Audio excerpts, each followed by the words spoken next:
It's too late. When Cell used instant transmission to rapidly approach Lin Chen and unleashed a Kamehame-ha, everyone uttered these words in their hearts. Although they immediately prayed afterward, hoping that Lin Chen could evade it. But Cell's Kamehame-ha still fiercely collided with Lin Chen.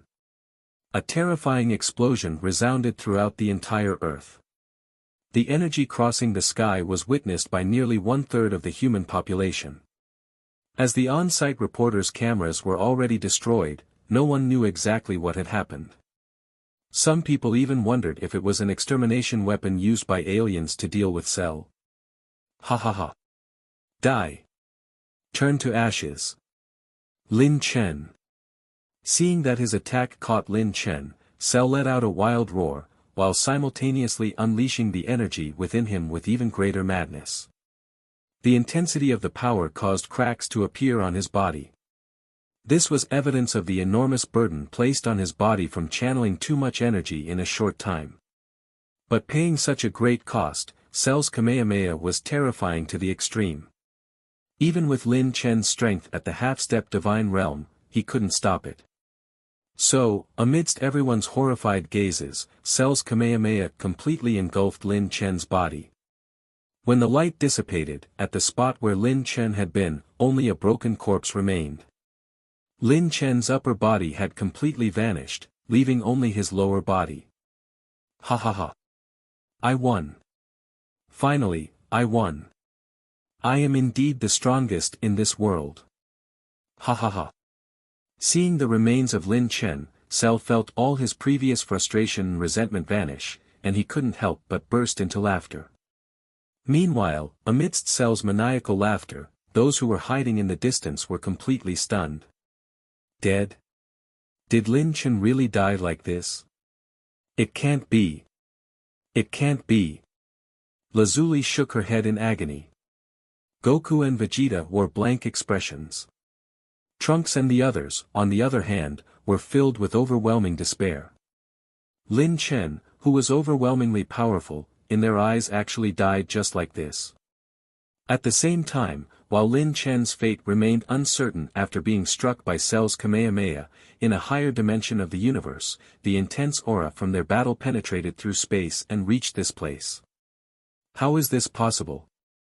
How could a mortal's aura reach the sacred world of the Kai? Who could be so powerful? Kibito exclaimed, his face filled with astonishment. Beside him, the young East Supreme Kai looked solemn. Such a terrifying aura, it seems even stronger than Majin Buu. Who could it be? Supreme Kai-sama, this aura is extremely evil. We must prepare ourselves. Kibito reminded him. I know, let me see where this is coming from. As Supreme Kai spoke, he looked for the aura and was startled to find that its source was from the place he least wanted to see. It's actually Earth. What? Earth? Kibito's eyes widened and exclaimed, Supreme Kai-sama, could it be that Majin Buu has awakened? Impossible. Babidi should still be unaware of the location of Majin Buu's seal. Besides, even if Majin Buu has truly awakened, it wouldn't be possible for him to be this powerful all of a sudden. East Supreme Kai replied while memories of the terrifying reign of Majin Buu from the past involuntarily resurfaced in his mind, making him worry. No, this aura cannot be related to Majin Buu, but if it has any connection to him, it could be disastrous. Kibito, we must go to Earth immediately. I need to verify Majin Buu's seal.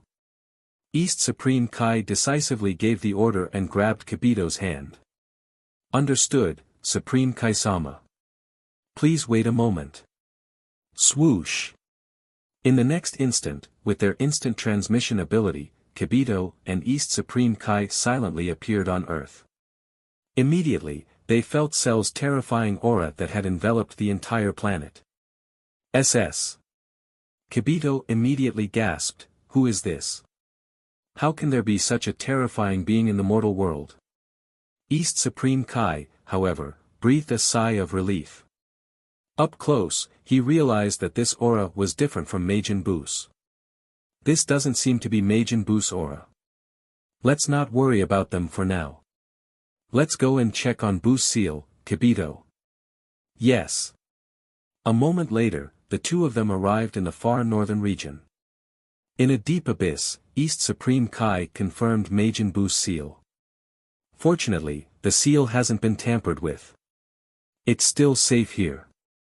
But, Supreme Kai-sama, such an intense battle has occurred on Earth. Shouldn't we consider transferring Boo's seal? Kibito suggested as he looked at the seal. No. Supreme Kai immediately rejected the suggestion. Majin Boo's seal is placed by Bibidi. We have no knowledge of this type of seal and acting rashly might inadvertently remove the seal. Kibito, let's leave this place for now and find out who emitted such a terrifying aura. Understood. After the disappearance of the East Supreme Kai and Kibito, they didn't notice a strange purple light suddenly flickering beside Majin Boo's seal. It circled the seal once before vanishing. Following the disappearance of the strange light, in the universe, a mysterious figure received the message. So Majin Boo's seal is here. East Supreme Kai, you finally exposed it. If it weren't for you, I wouldn't have thought that Majin Boo's seal would be in such a remote place. However, it seems it's not the right time for me to break the seal. There seem to be many powerful beings on this planet. If I rashly act now, I might be killed before I can remove the seal. No worries. As long as I know the seal's location, I can go there anytime. Bu, wait a little longer. Once I gather enough subordinates, I will come to release your seal. But neither the Supreme Kai nor the mysterious figure imagined that, as they each left the hidden canyon where Majin Boo's seal lay. At the bottom of the abyss, a smaller figure, wearing high heels, slowly emerged from the darkness. The figure walked up to Majin Boo's seal and gently touched the giant egg containing Bu. So this egg is Majin Boo's seal.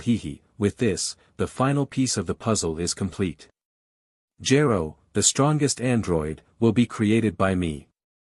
Moving near the battlefield, Supreme Kai concealed his and Kibito's presence, watching from afar, but discovered that the battle seemed to have already ended. Supreme Kai-sama, it looks like they're done fighting. The one with the evil aura seems to have won. Kibito exclaimed in fear. Damn it, what is that creature? I can sense Saiyan, Namekian, Frost Demon, and many other races' auras from it. What on earth is that monster? A new demon? Although they didn't know Cell's identity, the evil aura emanating from Cell was unmistakable, causing East Supreme Kai to become worried. But compared to their ignorance, the mood of Goku and the others on the battlefield was even worse. It's over. Cell is unstoppable now, and both Earth and Planet Vegeta are finished. Vegeta said with despair. As he spoke, the faces of the others also showed varying degrees of grief and despair. There was no way around it. Without Lin Chen, Broly was the most powerful among them and he had also demonstrated his strength in the previous fight, but it seemed far weaker than Cell. As for Goku and Vegeta, although they had trained hard in the hyperbolic time chamber for 2 years, grasped the Super Saiyan 2 transformation, and surpassed 1 billion power level, they were still far, far weaker than Golden Cell, whose power level has exceeded 10 billion. There is no comparison at all. Time passed by, and Cell, who had finally defeated his powerful enemy, was laughing wildly in mid-air, seemingly sealing their inevitable doom. However, at this moment, Supreme Kai's eyes suddenly widened and Kibito's mouth also opened wide in astonishment. Supreme Kai-sama. That power is. That's right. It's the power of creation. How can there be power of creation over here? Did another Supreme Kai come? You fool, there's only me, Supreme Kai, left in this world.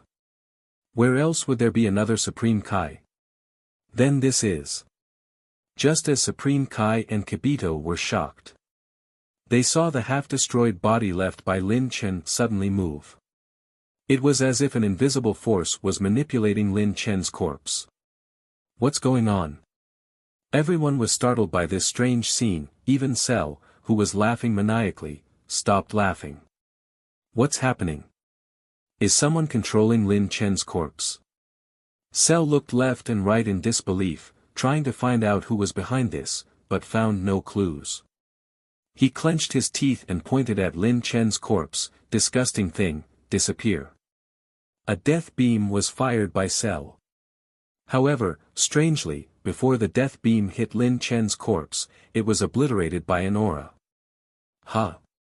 Cell was startled again, his face becoming serious. What is this aura? It's recovering. How is that possible? Upon discovering the identity of this aura, Cell couldn't help but exclaim, his face showing an incredulous expression. Because he had found out that this aura belonged to Lin Chen. Not just Cell, the previously sorrowful and despairing crowd had also sensed Lin Chen's aura. It's Lin Chen. How is this possible? Isn't he already dead? This aura, it's coming from that corpse. What's going on? Lin Chen is a Saiyan, not a Namekian. With only half of his body remaining, it's impossible for him to be alive. However, everyone can feel a recovering aura from his corpse, which completely defied their understanding. Amidst the astonishment of the crowd, Lin Chen's legs stood up completely, floating in midair. At the same time, a divine light appeared on the half-destroyed body. The outline of an upper body could be faintly seen within the light. It really is the power of creation. And this power of creation is even stronger than mine. My goodness! Who is this person? Could he be an ancient Supreme Kai-sama? The expression of Supreme Kai in the distance changed dramatically and he exclaimed. At this moment, the divine light gradually dissipated, revealing the fully restored Lin Chen within the fading light. Lin Chen looked like he had completely recovered except for his clothes, and not a single scar could be seen. However, his aura had once again become undetectable, turning back into a half-a-step divine realm. What's going on? Aren't you a Saiyan? Cell looked at the fully restored Lin Chen with an ugly expression, with 10,000 questions in his mind. Of course, I am still a Saiyan. Don't you know that your body contains my cells? Lin Chen replied calmly, his tone full of tranquility, showing no sign of having almost died moments ago. Then, what does this mean? Are you immortal? This is the power of creation, the power of gods. You wouldn't understand, and that's normal. Power of creation is originally used by Supreme Kais to create life and planets. However, that was just the basic usage of the power of creation. Besides creating planets and life, it also meant that, as long as Lin Chen's power remains, he can continuously recreate his body, becoming immortal and indestructible. By the way, I must thank you. Because of your attack just now, my strength has improved significantly. It was the first time I came so close to death. Actually, I really should thank you. Lin Chen said with a faint smile. Since obtaining the legendary Super Saiyan bloodline, this was the first time Lin Chen had been beaten so severely, just one step away from death. As a result, this allowed him to utilize for the first time a trait from the Saiyan bloodline that had never activated before. After a Saiyan experiences near death, their power will increase substantially as long as they still have potential. Though Lin Chen's potential had been nearly exhausted through continuous training, this was his first time encountering such a close brush with death. It led to the unlocking of those deeply hidden powers. In terms of power level, Lin Chen's normal state's power level had already surpassed 20 million. And his maximum power level, like Cell's, had exceeded 10 billion. Damn it! So what if you have the power of creation? It's just a similar physique to mine, right? In that case, it'll crush you into pieces and see how you can come back to life. Seeing Lin Chen's relaxed smile, Cell felt an incomparable chill engulf his body, and the killing intent within him boiled madly. Boom! As Cell's words fell, his power crazily erupted out once again. He transformed into a blur and rushed toward Lin Chen, accompanied by the terrifying sound of air explosions. Rumble. The intense battle resumed. The renewed battle reignited excitement in those who had already fallen into despair. Because this time, Lin Chen finally gained the upper hand again. Before his peculiar power, Cell was no longer his match. What's wrong? Is this all the power you have after absorbing mine and Broly's bloodlines? Lin Chen spoke coldly. At the same time, his fists kept landing on Cell's body. The increased power level allowed Lin Chen's power of time to take effect once more, and coupled with the power of destruction, in no time, Cell was covered in wounds, resembling a leaking funnel. Damn it, Lin Chen, you **tard. Don't think you've won just like this. The Saiyans' ability to become stronger when on the brink of death. I have it too. As Cell uttered a pitiful sound, his body suddenly began to swell, and then it split into pieces before Lin Chen, turning into a rain of blood. Cell self-destructed. Did he give up? The people around were momentarily stunned. However, they soon realized what was going on. He hasn't given up. This Cell, he's too ruthless. He wants to enhance his strength through self-destruction.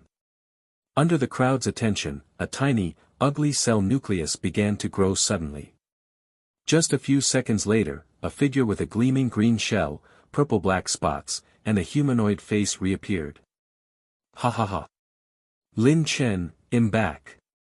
The arrogant voice resounded as Cell flexed his arms, and a much stronger aura burst out from him than before. As it turned out, Cell's self-destruction earlier was to push himself to the brink of death. Now, relying on the Namekians' talent, Cell regenerated and became even stronger. Ha ha ha, the Saiyan cells are truly incredibly powerful. Each time I near death and resurrect, my power level increases to such an extent. Lin Chen, even if you've become stronger, our conditions are the same. No matter how much you improve your strength, I can do the same. If you are immortal, then I am too. With his body restored, Cell roared again and transformed back into his golden form, further enhancing his power. Let's start the battle again. Cell smirked and prepared to attack. This made Lin Chen shake his head and smile. Cell, do you think you're invincible? Isn't that so? Cell asked in surprise. Cell, have you heard of the divine realm? Lin Chen's hair suddenly began to grow, extending backward, and a black aura gradually started to burn on his body. Cell. When your strength reaches a certain level, power level is no longer the decisive factor. The application of laws and the level of the divine realm is what truly decides the outcome. Divine realm? Cell looked somewhat puzzled at Lin Chen. But suddenly, a smile appeared on his lips. The divine realm you mentioned, is it this? A purplish-black energy sphere suddenly appeared on Cell's hand. This power astonished the people around. Isn't that the power of destruction that Lin Chen just used? Cell actually learned that too. This is terrifying. This Cell, just how far is he going to grow? However, seeing this, Lin Chen chuckled. The golden Cell in front of him was indeed a terrifying opponent. His current strength had even surpassed the Majin Buu in the original work and was approaching the level of Golden Frieza in Dragon Ball Super. If he is given a little more time, even Lin Chen might not be able to deal with him. So, I should end the battle at this moment. At this time, Lin Chen's hair had finally grown to his waist, and a mysterious aura emerged around him. Although I have only fused 3 power of laws at the moment, let's try it out. It should work. Lin Chen's eyes widened, and the black aura that had been emanating from him began to rise sharply, and like lightning, entwined around his entire body. Although others couldn't sense it, Supreme Kai and Kibito in the distance could clearly feel the astonishing aura emanating from Lin Chen. This is the aura of a god. My goodness! There's actually a god here. And it's a Saiyan. Just then, a purplish-black halo suddenly burst out from the black aura around Lin Chen, emitting an incredibly sharp black light, floating behind him. This halo was precisely the divine ring, the proof of divine power that only gods who have reached the divine realm could possess. Although Supreme Kai was a god, but because he was promoted in a hurry, he couldn't even be considered to have reached the entry level of Divine Realm, and is far inferior to Lin Chen. Show off. Cell sneered and threw the black energy sphere towards Lin Chen. This energy sphere already contained an elementary power of destruction, capable of killing everyone present except for Lin Chen in the blink of an eye. However, when the energy sphere arrived in front of Lin Chen, he simply snapped his fingers, and the energy sphere, which contained the power of destruction, vanished. Cell, power of destruction should be used like this. Lin Chen extended a finger, and shortly after, a conglomerate of energy of destruction much stronger than Cell's power of destruction formed and grew on Lin Chen's fingertip.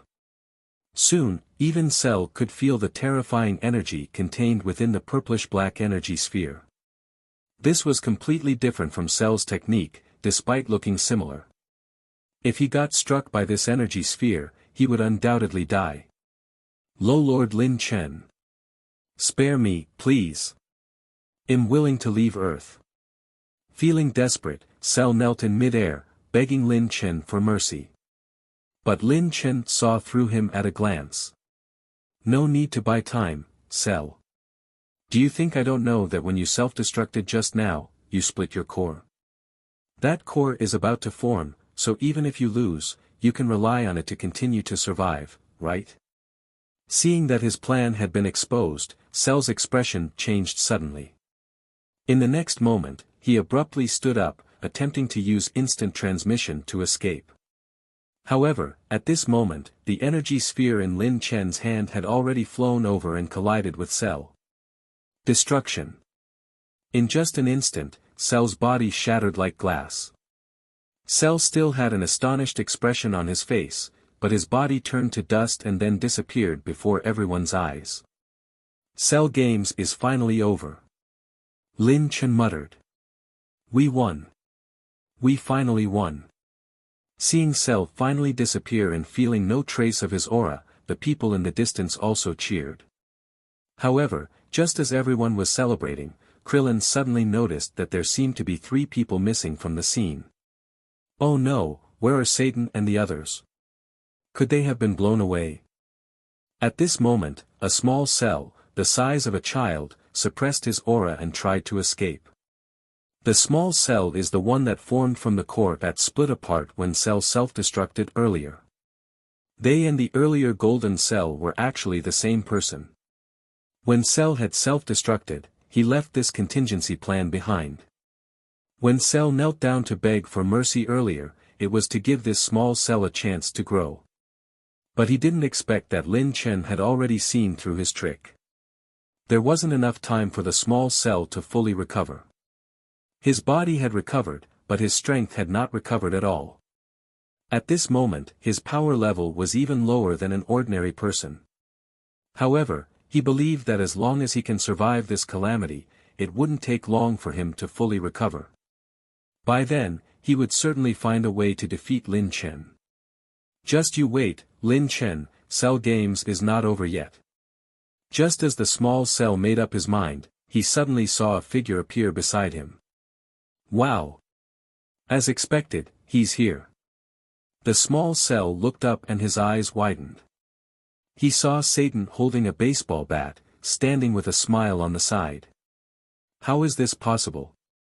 Ha ha ha, that Lin Chen told me to wait here, saying I could catch the fleeing Cell. I thought he was joking. I didn't expect it to be true. Demon! Suffer the wrath of my justice. Satan's justice hammer. Bang! The iron baseball bat heavily smashed down on Cell. At this moment, Cell was at his weakest, comparable to an ordinary person. Meanwhile, Satan was probably at the peak of his life, and Lin Chen's aura that he had been infused with had also not dissipated yet. Under the combined effects, the final result was that Cell was beaten into minced meat like a cockroach by Satan. Good. Satan, after landing a successful blow, was thrilled and struck a few more times, venting all the fear he had felt earlier on the small Cell. Blow after blow from the iron bat completely destroyed the core in the small Cell's body, preventing him from ever recovering. Oh! At this moment, a voice sounded beside Satan, and he turned to see that it was the reporter and cameraman. Both of them had previously been frightened unconscious by Cell's aura. Satan had been taking care of them all along. Later, when he was following Lin Chen's command, Satan had placed them on the side. Unexpectedly, both of them had regained consciousness now. The two of them opened their eyes wide and excitedly ran over. "Mr. Satan. We saw it. Was that Cell just now?" Well. Before Satan could explain, the reporter had already taken out a microphone and exclaimed, "Audience around the world. Did you hear that? Earth has been saved. Just now, Mr. Satan dealt the final blow to Cell right in front of us. We witnessed it with our own eyes. Mr. Satan truly fulfilled his promise, and it was us Earthlings who ultimately saved the Earth." Even though the camera was broken, the reporter's microphone was still working. Therefore, upon hearing that the world had been saved and the evil demon Cell was slain by Satan's own hand, everyone cheered with excitement. Originally intending to explain, Satan turned to look up at the sky, only to find that Lin Chen and the others had disappeared at some point. "Mr. Satan, by the way, what were you going to say just now? And what about the Galactic Federation's people? We fainted earlier and don't know what happened," the reporter asked with admiration on his face. "Well, those people saw me take care of Cell, and after thanking me, they left." "Ha ha ha. Satan. Satan. Satan."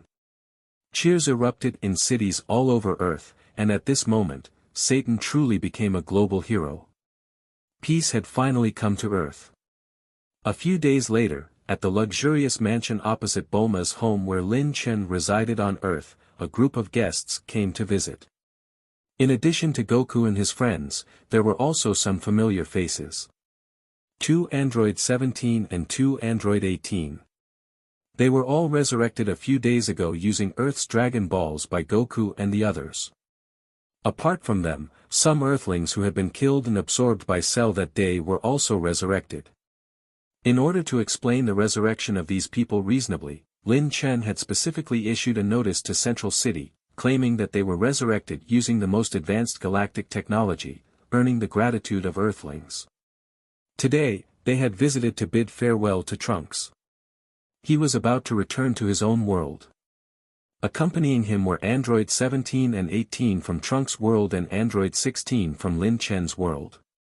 Since being resurrected, future Android 17 and 18 deeply regretted their past actions of aiding in the oppression and expressed their willingness to help Trunks restore peace in the future world.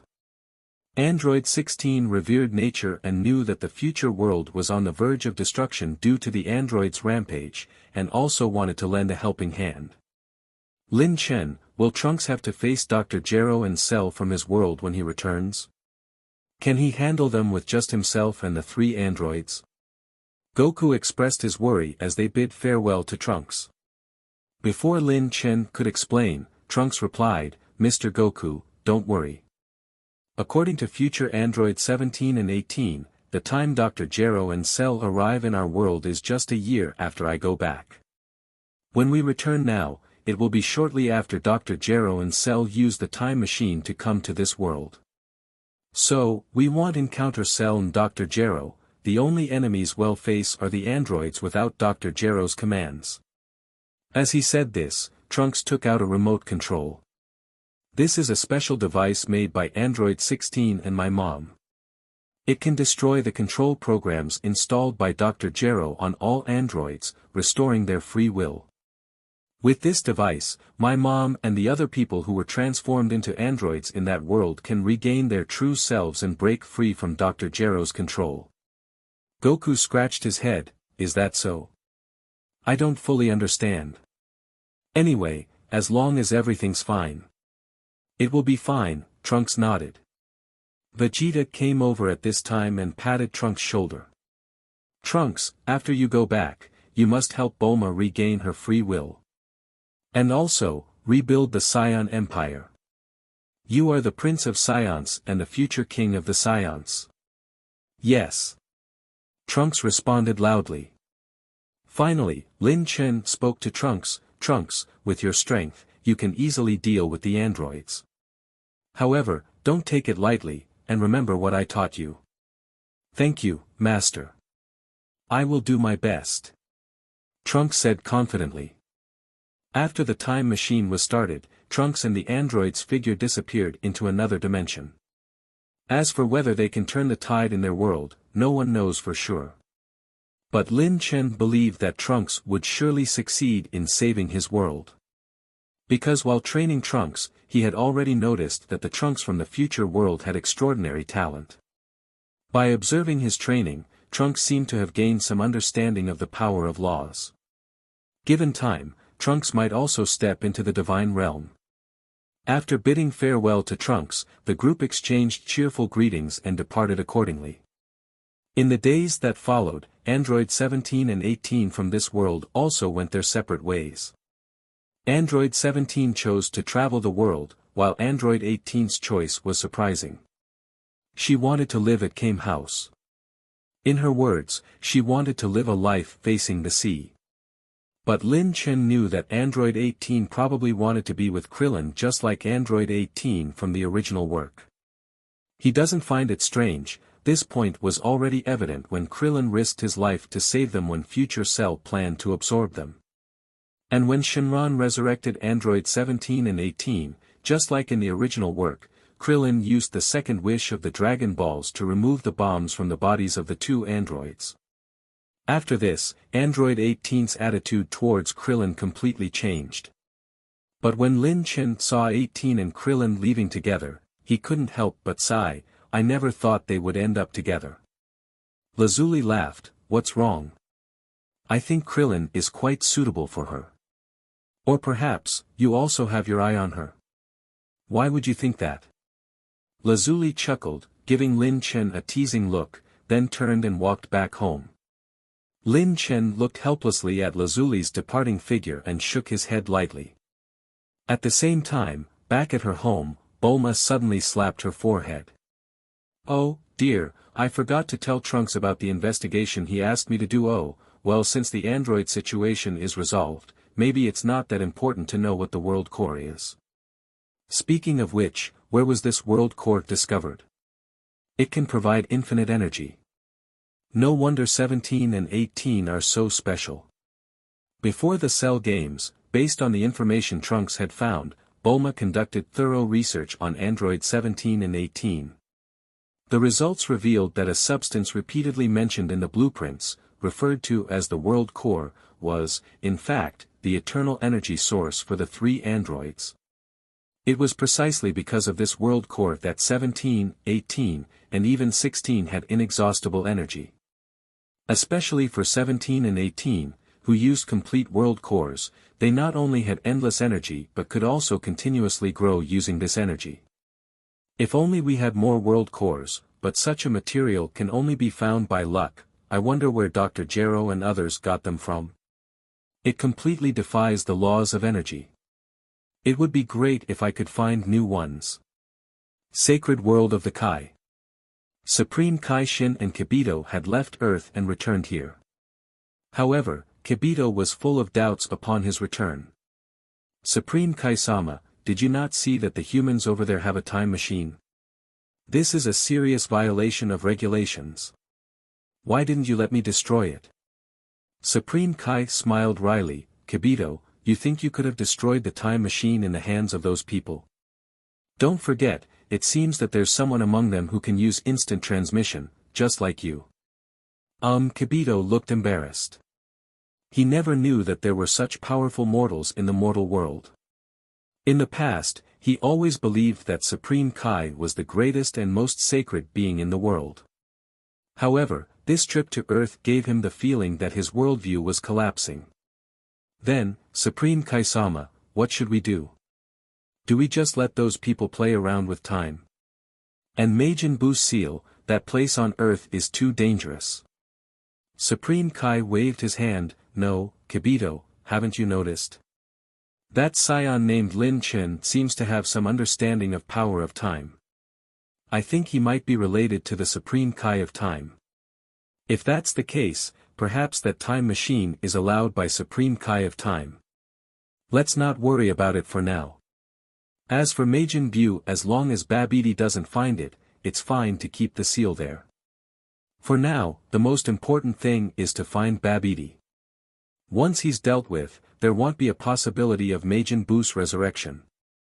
Lin Chen didn't know that Supreme Kai already regarded him as a god. After resolving the cell incident, Lin Chen began to consider what he should do next.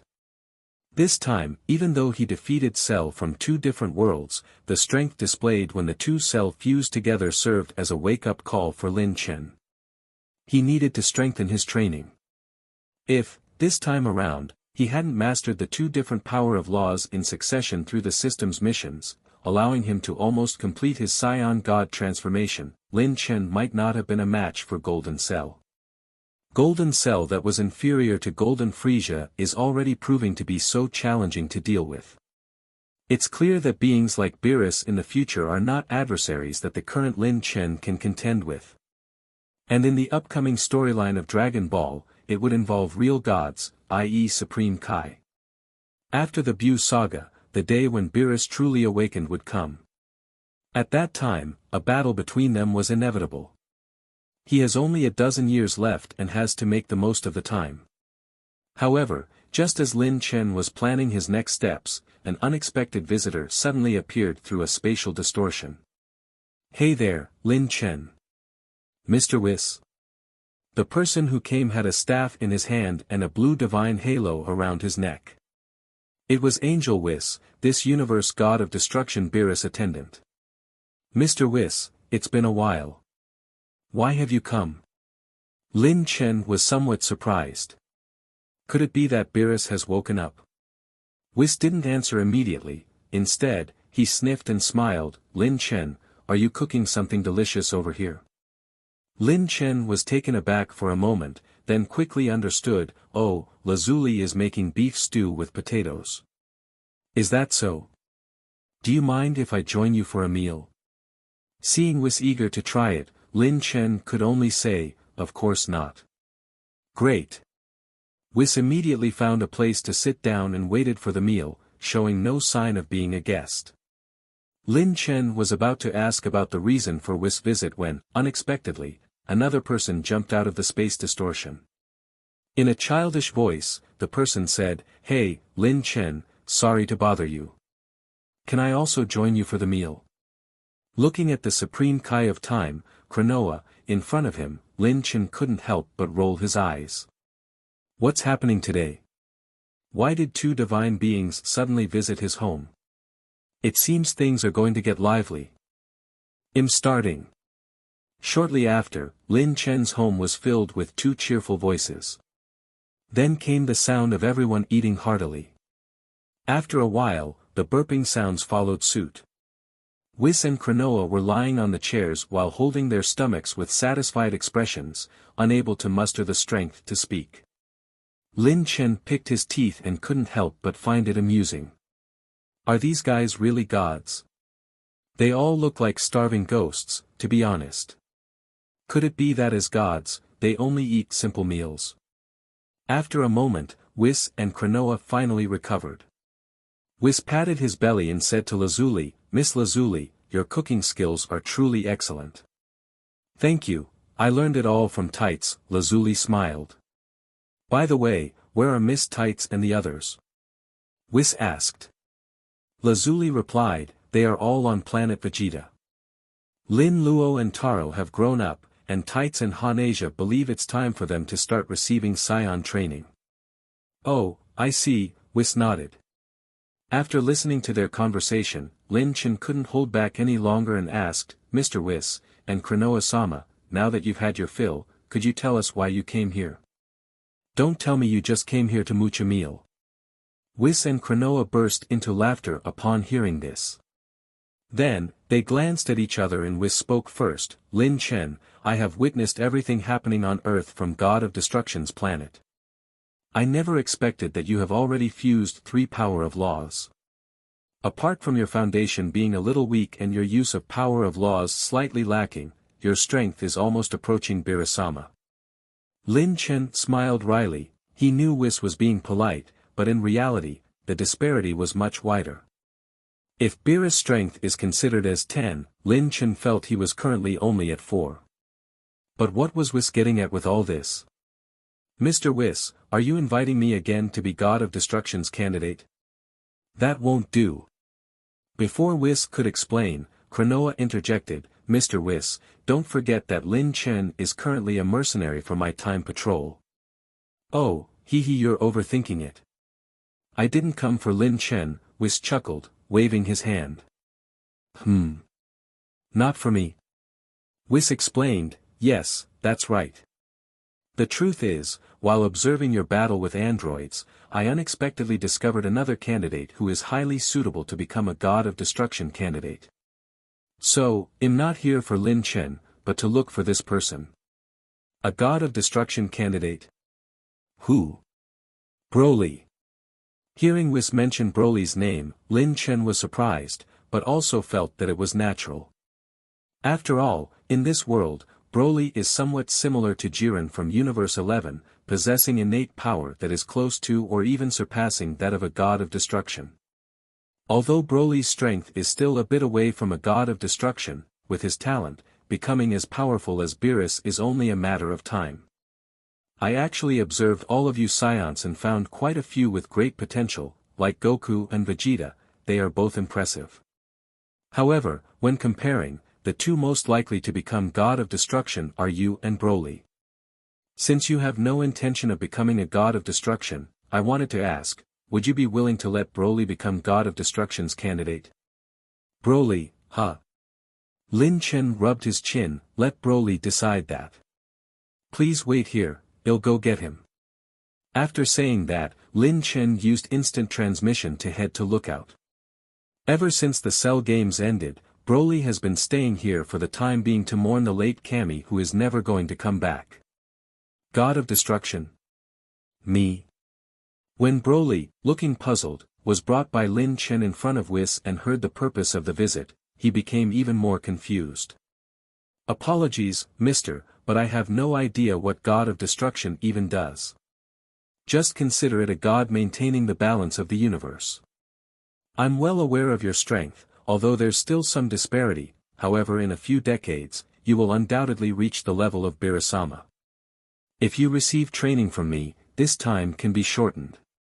Broly shook his head, no, I'm not interested in becoming a god or anything like that. That's not necessarily true, Whis smiled, I know you have the legendary Super Saiyan bloodline, right? In my view, that bloodline is somewhat skewed towards demonization, a bloodline tainted by evil power. Tainted by evil power? Broly was taken aback. That's right. Although I don't know how it happened, your bloodline is undeniably powerful, but inherently evil. Although you are currently restraining it with your immense willpower, as you grow stronger, that evil power will also grow. And by that time, even if you possess immense willpower, you might struggle to control it. But if you choose to become a God of Destruction, I can teach you special techniques to control that evil power. How about it? This.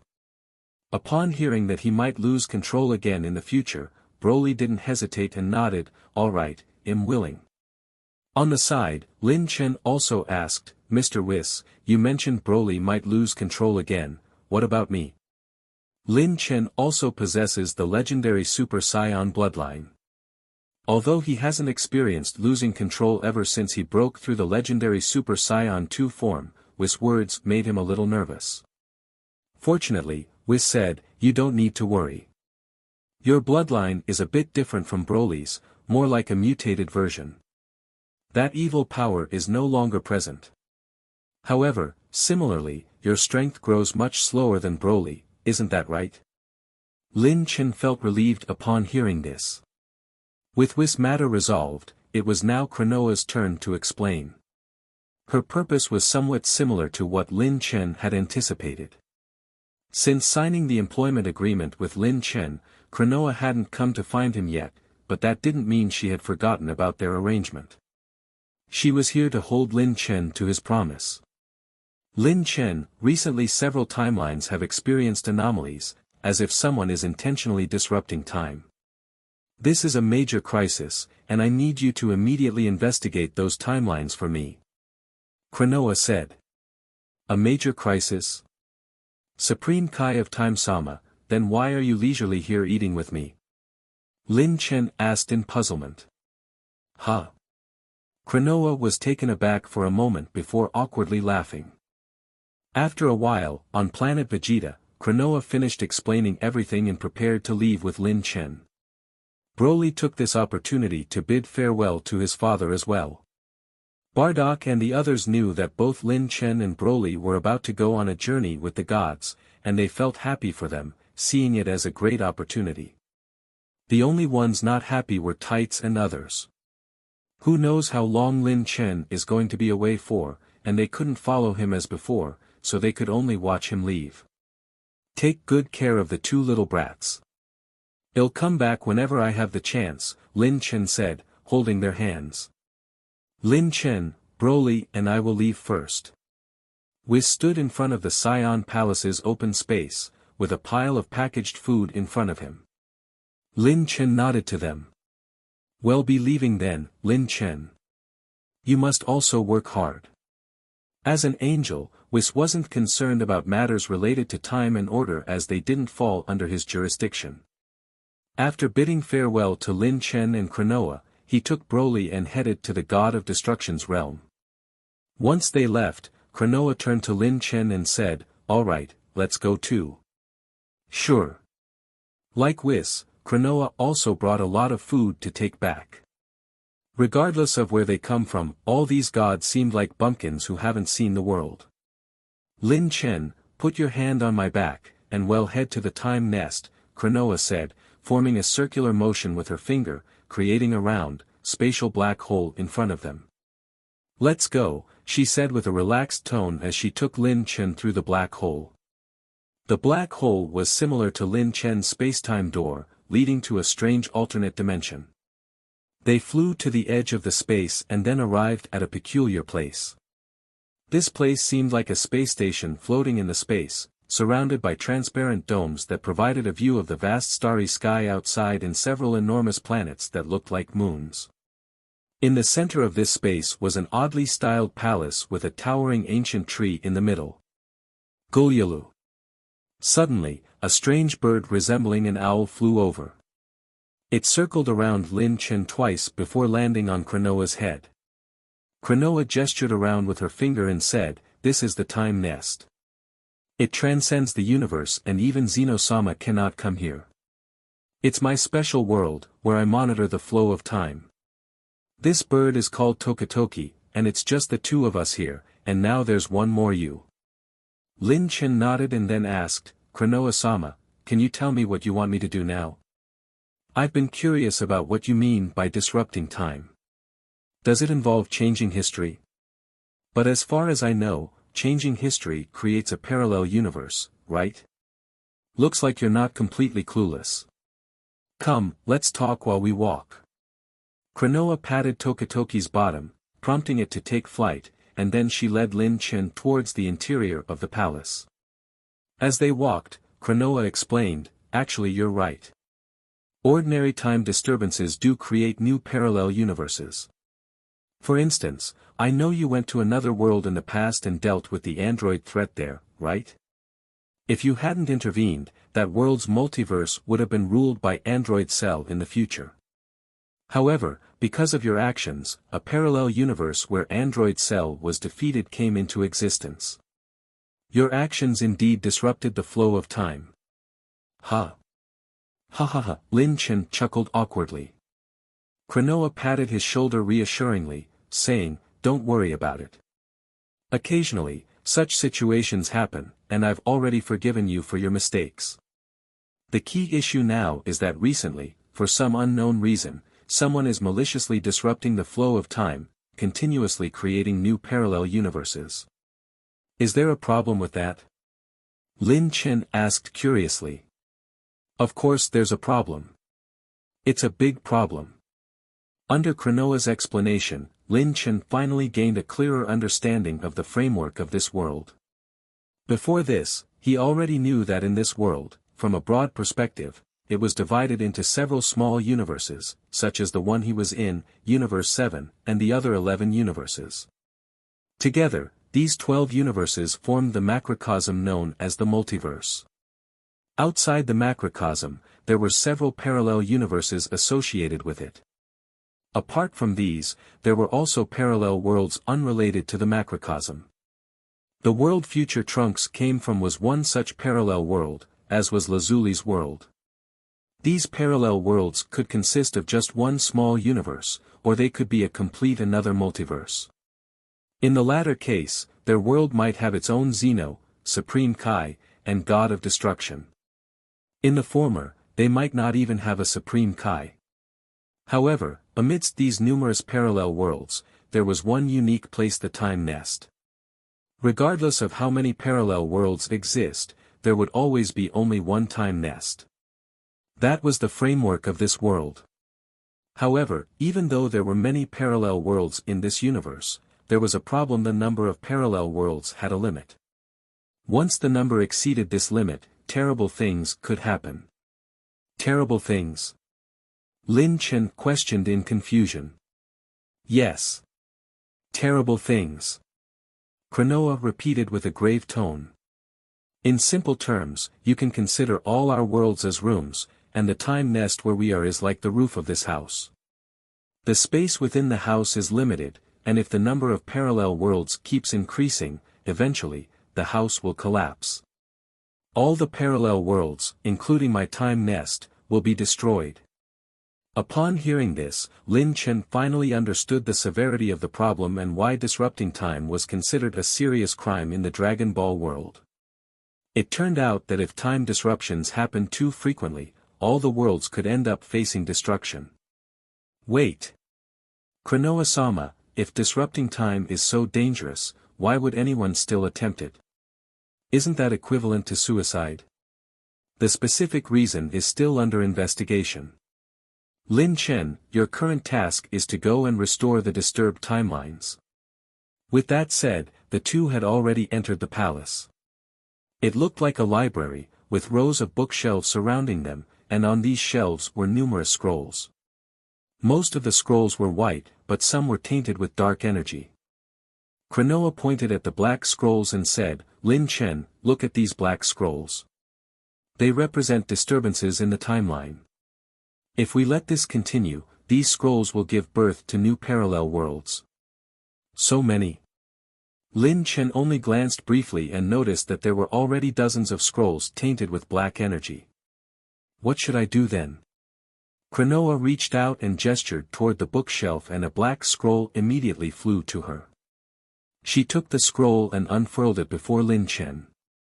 Immediately, Lin Chen saw that the scroll displayed a Xenia battle taking place on Earth. And to his surprise, he recognized both sides. One of them was the powerful enemy he faced during the first time he had traveled to a parallel world, Broly of another world. On the other side were Gohan, Goten, Trunks, and Little Trunks. The sight of the four battling on Earth immediately reminded Lin Chen of the scene from the movie, Dragon Ball Z, Broly the legendary Super Saiyan. It seemed that this world was the same as the one depicted in that movie. Lin Chen's gaze suddenly fixated on the Broly in the scene. He noticed that the Broly in this scene was somewhat different from his memory. In the scroll, Broly's body was entwined with lightning. Isn't this a characteristic of Super Saiyan 2? Could it be that this Broly has achieved legendary Super Saiyan 2? In the movie, just being in the legendary Super Saiyan state was enough for Broly to effortlessly overwhelm Gohan and the others. If this Broly had truly reached the legendary Super Saiyan 2 state, would Gohan and the others stand a chance? The answer was evident. As expected, even Kranoa remarked, in the normal history of this world, Gohan and the others managed to defeat this berserk Super Saiyan. However, history has changed, and someone has helped Broly break through to the legendary Super Saiyan 2 form. Someone? Are you talking about those people causing disturbances in the timeline? Lin Chen asked. Kranoa nodded and said, most likely, but they seem to be aware of my existence and have used some special method to hide their identities. So, I can't confirm who they are. For now, let's set aside their identities. Lin Chen, your current mission is to enter this world and reverse its history. I have temporarily frozen the time in these Black Scrolls world, but my power can't keep them frozen forever. Before I reach my limit, you must resolve everything. Otherwise, each scroll will give rise to a new parallel world, and those new parallel worlds will last unless Zeno intervenes and destroys them. Why not just ask Zeno to intervene directly? Wouldn't that be easier? Lin Chen inquired. You fool. If it were that simple, why would I need you? Zeno is not under my command, I can't just order him around. Moreover, you may not know, but Zeno has the temperament of a child. If he were to take action, the situation might actually worsen. So, I'm entrusting this task to you. All right. The atmosphere became tense for a moment. Cronoa stared at Lin Chen and said, Why aren't you leaving? Aren't you going to accompany me there? Don't you already possess the power of time? Just go directly to that world. Oh please, going there by myself will cost time points. Lin Chen mumbled to himself before saying, Sorry, I seem to be not very proficient. Cronoa rolled her eyes and had to personally open a spatial passage for Lin Chen. Splash! As if passing through a water membrane, Lin Chen found himself in another world's Earth. Looking left and right, Lin Chen wondered where Broly and the others were, but he quickly sensed a massive and evil aura. This is Broly. So strong. In Lin Chen's perception, this evil and familiar aura indeed belonged to Broly. However, compared to the Broly he faced in the past, this current Broly was on a completely different level. The Broly he challenged back then had a power level of only about 80 million, while this Broly now likely had 3 billion. As Lin Chen wondered how Broly had become so powerful, he heard Cronoa urging him. Lin Chen, hurry up. After you arrived in this world, time has started passing. If Gohan and the others get killed, it'll be too late. Alright. In the next moment, Lin Chen used instant transmission to appear where the powerful aura was emanating from. He found himself in a desolate mountain range, and the battle was taking place in a mine within the mountains. When Lin Chen arrived at the scene, a brutal scene was unfolding. Goten and Trunks were already lying unconscious on the ground, and not far from them, Videl was also lying there. According to Lin Chen's memories of the plot, the three of them had come together to search for Dragon Balls when they encountered Broly, who had arrived on Earth in a spaceship. With all three of them down, the only one still standing was the grown-up Gohan. When Lin Chen arrived, Gohan was getting brutally beaten by Broly. In the sky, apart from Broly's attacking sounds, all that could be heard were Gohan's screams. Ah! Ah! Ah! The difference in strength was just too vast. Seeing Gohan, Lin Chen shook his head. This world was indeed strange. The storyline seemed to be from the Majin Buu saga, and Vegeta and Piccolo were already dead. But Gohan wasn't the mystic Gohan, at this point, he wasn't even a Super Saiyan 2. With only a power level of just over 400 million, he was like a toy being played with in the hands of Broly in his legendary Super Saiyan 2 form. If it weren't for Broly intentionally prolonging Gohan's suffering, Gohan would probably have died already. Broly! Stop! Seeing Gohan about to collapse, Lin Chen stepped forward. The loud shout made Broly halt and look up at Lin Chen. You! Gohan, on the verge of death, widened his eyes, seemingly recognizing Lin Chen. You your Uncle Lynx? Lin Chen was taken aback. Gohan knew him. Lynx. Not just Gohan, even Broly seemed to recognize Lin Chen. He dropped Gohan and turned to charge straight at Lin Chen. Lynx. After getting a clear view of Lin Chen's face, Broly's eyes widened in anger, and he began to shout in madness. That furious expression, as if he had seen Goku. Seeing this, Lin Chen couldn't help but wonder, Could it be that the world he had come to was the same one he had been to before? Links. Looking at deep-seated hatred on Broly's face, Lin Chen finally confirmed it. It should be this world, no doubt. Otherwise, he wouldn't look so much like Goku, and why would this world's Broly have such a reaction? Thinking back to the last battle with Broly, Lin Chen had won with external help. But this time, Lin Chen decided to let Broly taste the flavor of true defeat. In an instant, Lin Chen also transformed into legendary Super Saiyan 2 form. Seeing this, Gohan below couldn't help but exclaim, "So strong. Uncle Lynx seems stronger than Dad." Ah!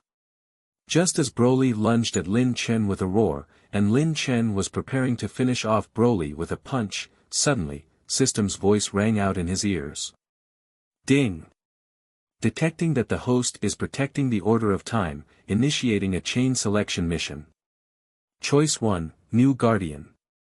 Have Gohan personally kill Broly. Reward, 5 million power level. Choice 2, Abandon the mission, no consequences. Only 2 choices. Chain selection mission. What does that mean? Lin Chen was puzzled. Just then, Broly's fist arrived in front of him. Lynx. Shut up. You're noisy. Lin Chen casually swung his hand, colliding with Broly's fist, which then struck Broly's face.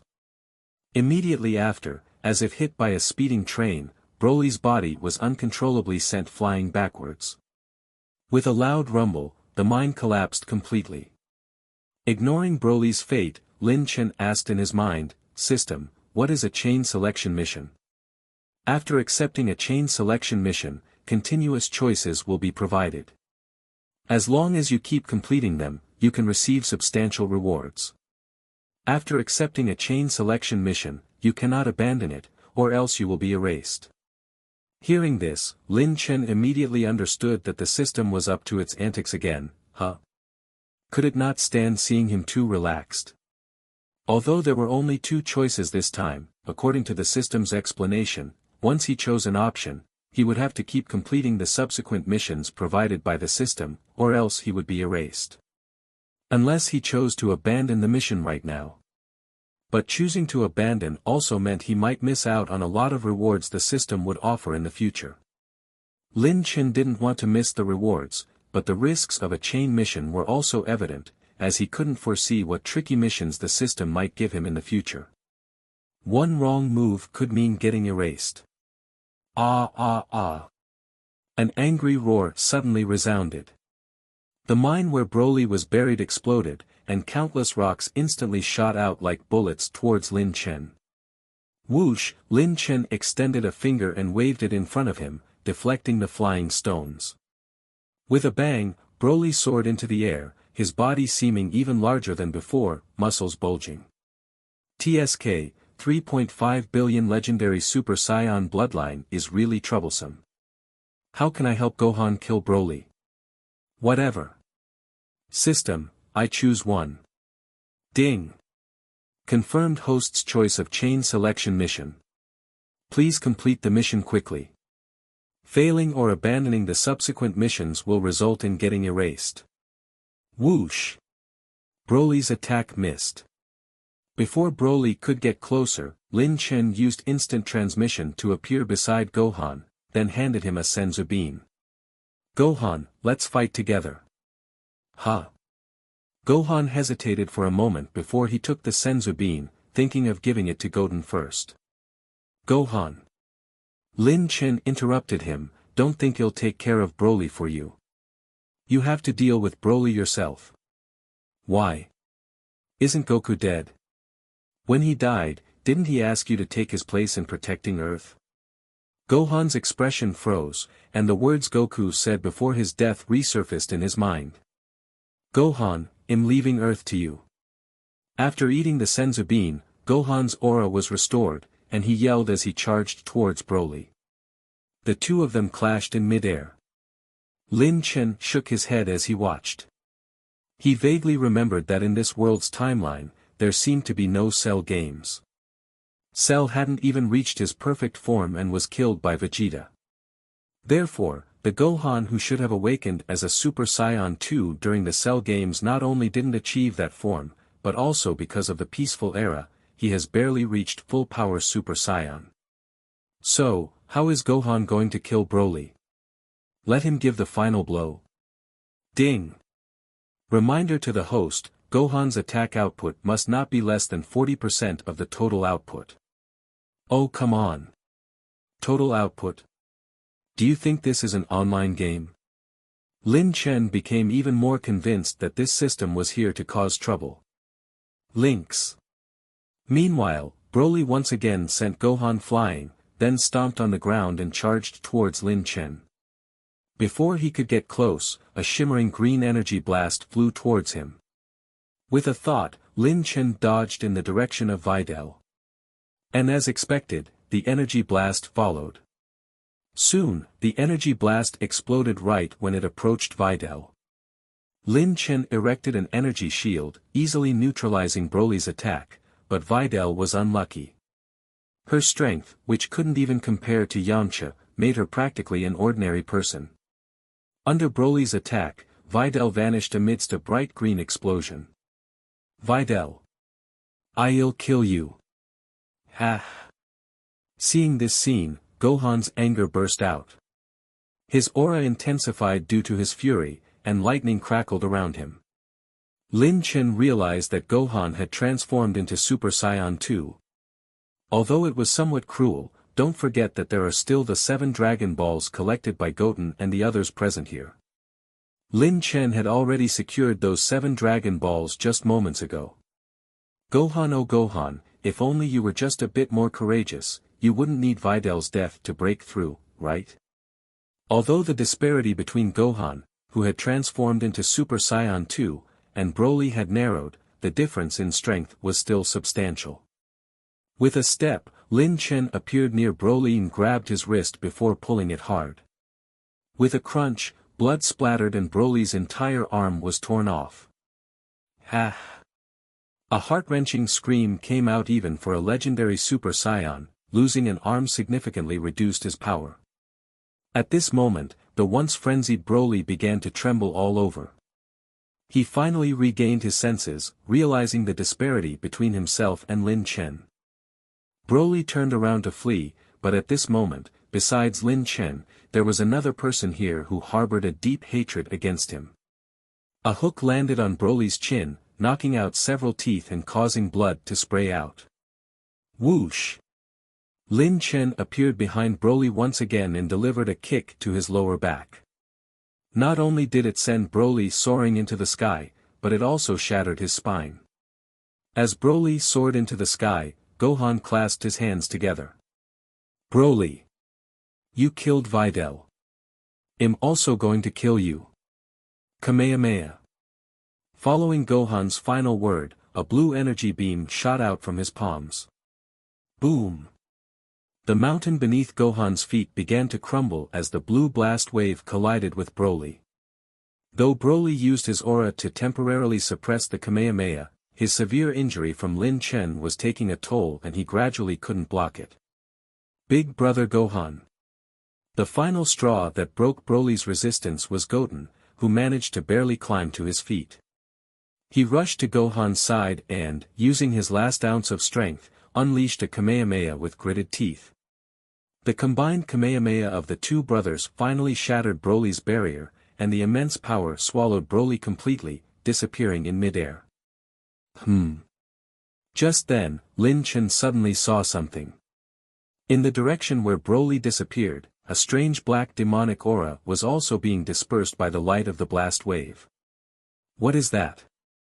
Before Lin Chen could contemplate further, the system's notification echoed in his ears. Ding! Congratulations to the host for completing the chain mission. Rewards are being sent now, and the next mission will be activated in the next world. Following this prompt, Lin Chen knew that Broly had been thoroughly eliminated. The history of this world has almost returned to its proper course, except for Videl's death. Fortunately, this problem was easily resolved. When Gohan and his brother collapsed from exhaustion, Lin Chen summoned Shenron and revived Videl. Videl. Seeing Videl stand up again, Gohan, who had been exhausted, regained his strength as if he had eaten a senzu bean. He excitedly stood up, embraced Videl tightly, and spun her around in midair. A moment later, the two of them approached Lin Chen, who was standing nearby. "Uncle Lynx, thank you. Without you, we probably couldn't have defeated Broly." "What about Goku and the others?" Lin Chen asked. "Dad and the others, they're all dead." After Gohan explained, Lin Chen finally learned the truth of this world. As he had guessed, this world was indeed the one he had visited before. After dealing with Broly on the new planet Vegeta, Earth faced the crisis of Majin Buu, just like in the original work. However, due to the fact that Goku hadn't died in this world, he hadn't achieved the Super Saiyan 3 transformation, and both Goku and Vegeta could only reach the level of Super Saiyan 2. The battle between Earth's Z warriors and Majin Buu ended in a brutal and tragic manner. In this world, the Supreme Kai had died early in the battle against Majin Buu. Goku, Vegeta, and Piccolo also sacrificed their lives one after another in order to defeat Majin Buu. After great difficulty, they finally managed to completely eliminate Majin Buu, restoring peace to the world.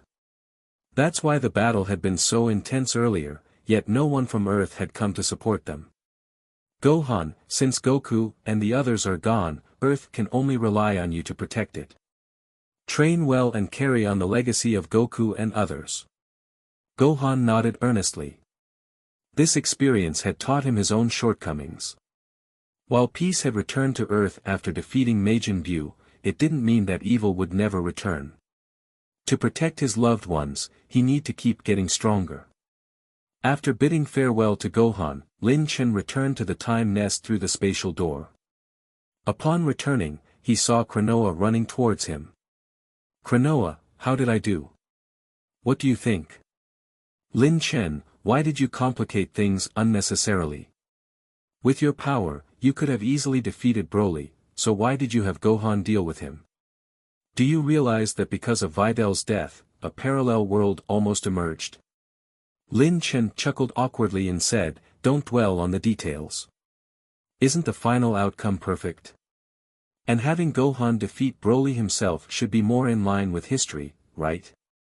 Kranoa paused, looked at the scroll in her hand, and then raised her head. "You know, you might be right. Fine, I'll let it go this time." Lin Chen noticed the scroll in her hand and asked, "Is that the world I just visited?" "Yeah, you see, the dark energy has disappeared, which means this world's history has been restored." Upon hearing Kranoa mention the dark energy, Lin Chen thought of something else. "Kranoa-sama, speaking of which, when I was fighting Broly earlier, I seem to have seen a dark energy within his body, similar to the dark energy on those scrolls. What's going on with that?" "What? You're saying Broly had dark energy within him?" "Yes. I'm not sure if I saw it correctly." Kranoa frowned, summoned another scroll, and said, "Lin Chen, time is of the essence. Go to the next world for now. I'll investigate what that dark energy is." Lin Chen shrugged, casting a glance at the densely packed black scrolls on the bookshelf. It seems that his mission was serious and would take a long time. For the time being, he didn't need to think about other issues. Time flew by. In the blink of an eye, 5 years had passed in the time nest. During these 5 years, many earth-shattering changes had occurred in Lin Chen's world. Firstly, the Galactic Federation led by Planet Vegeta had become incredibly powerful within these 5 years. Though the expansion of the Galactic Federation was momentarily halted due to the android uprising, when Dr. Brief, Bulma's father, took over the development of the androids and received the blueprints of Android 16 from Earth, he created an improved version of Android. The appearance of this android was reverted back to the initial Cyberman design, but its individual strength had surpassed 10 million. Moreover, due to using a one-time energy source, the new android will lose its energy after 1 month of activation and would require reconstruction, destroying any possibility of betrayal. Relying on this new android named Metal Cyberman Number 7, the forces that were once in a deadlock with the Galactic Federation have either been retreating again and again or completely eradicated. Thus the territory currently held by the Galactic Federation has expanded to 3/4 of the multiverse. The growing developments within the Galactic Federation brought peace to most regions of the multiverse. Meanwhile, various civilizations across the universe began to increase their exchanges due to this newfound peace.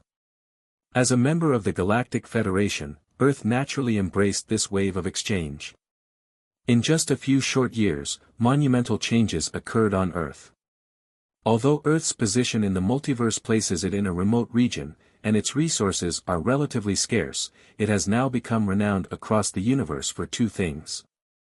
One of these is naturally the Capsule Corporation, which has mastered the hoi poi capsule technology. The other is Earth's culinary culture.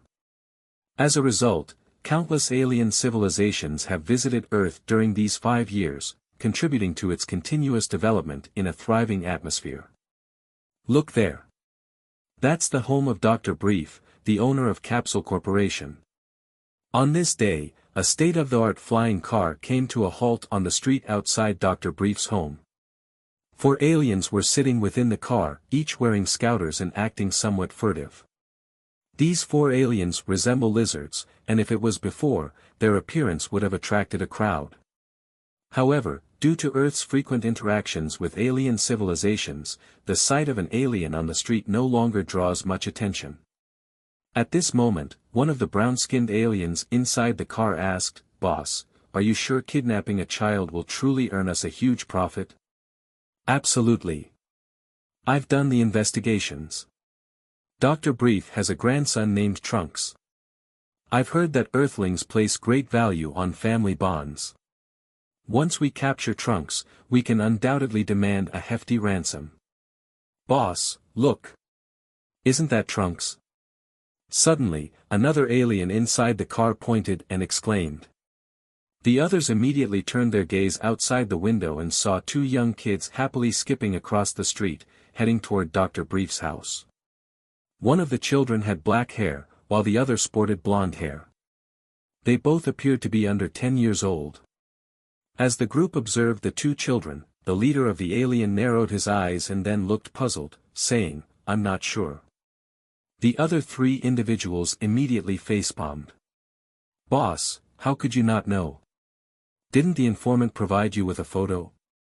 Cough, cough. The leader of the pirates cleared his throat and replied, "Well, he didn't give me one. However, the intelligence did mention that Trunks is a Saiyan and Earthling hybrid. If he's a Saiyan, he should have a tail. Take a look." The other 3 beings promptly directed their attention. "Boss, they both have tails." "What? Then who is Trunks?" Seeing this, someone couldn't help but express doubt. "Boss, maybe we should reconsider. Saiyans are the leader of the Galactic Federation. If we provoke them, we could end up being pursued by the entire Galactic Federation." "You fools! Don't you understand the principle of risks and rewards? Besides, Galactic Federation hasn't completely conquered this universe yet. As long as we have money, we can easily go to areas not under Saiyan control. Enough talking. Tie up those 2 brats. They're just little brats with power level around 1000. Are we, the Lizard Bandit brothers, afraid of them? Let's do it." With that, the lizard leader stepped on the accelerator, and the flying car sped toward the 2 young brats, who had already arrived in front of Dr. Brief's doorstep, nearly colliding with them. The 4 lizard men grinned as they got out of the car and said to the 2 children, "Kids, how about going out to play with Uncle?" "Play? Sure." The black-haired child responded immediately, nodding in agreement. However, the golden-haired child beside him said, "Taro, you idiot. Can't you see they're bad guys?" "Of course I can, but they're so weak, they can't hurt us," the black-haired child replied. Upon hearing the conversation between the 2 children, the leader's mouth twitched. "Weak? You brat. We are the fearsome lizard bandit brothers, known throughout the universe for stopping kids from crying. If you don't want trouble, get in the car now. As he spoke, the leader's muscles suddenly swelled. His aura immediately swept through, rustling the branches of the surrounding trees. These 4 aliens, daring to lay hands on Saiyan children, clearly had some skills. Each of them had a power level exceeding 10,000. As they emitted their auras, the 2 children seemed to be frightened, mouths agape, frozen in place. Seeing this, the leader chuckled and said to his subordinates, "Go, quickly take them away. We don't want any interference." The 3 lizard men were about to approach the children when the 2 children suddenly exchanged a glance and chuckled. "Lin Luo, this is so interesting." "Yeah, Taro, it's been a while since we encountered something like this." Saying that, a sudden burst of golden light enveloped the 2 children. The black-haired child's hair turned golden, while the golden-haired child's hair stood on end. A powerful aura surged out like a tide. Beep beep beep beep. The powerful aura seemed like a storm, causing not only the lizard man's skin to prickle but also making their scouters emit shrill sounds. The leader glanced at the scouter and his legs turned soft, immediately collapsing to the ground. Oh my god. This can't be real. Boss, these kids' power levels, they're over 400 million. Super Saiyans. They're Super Saiyans.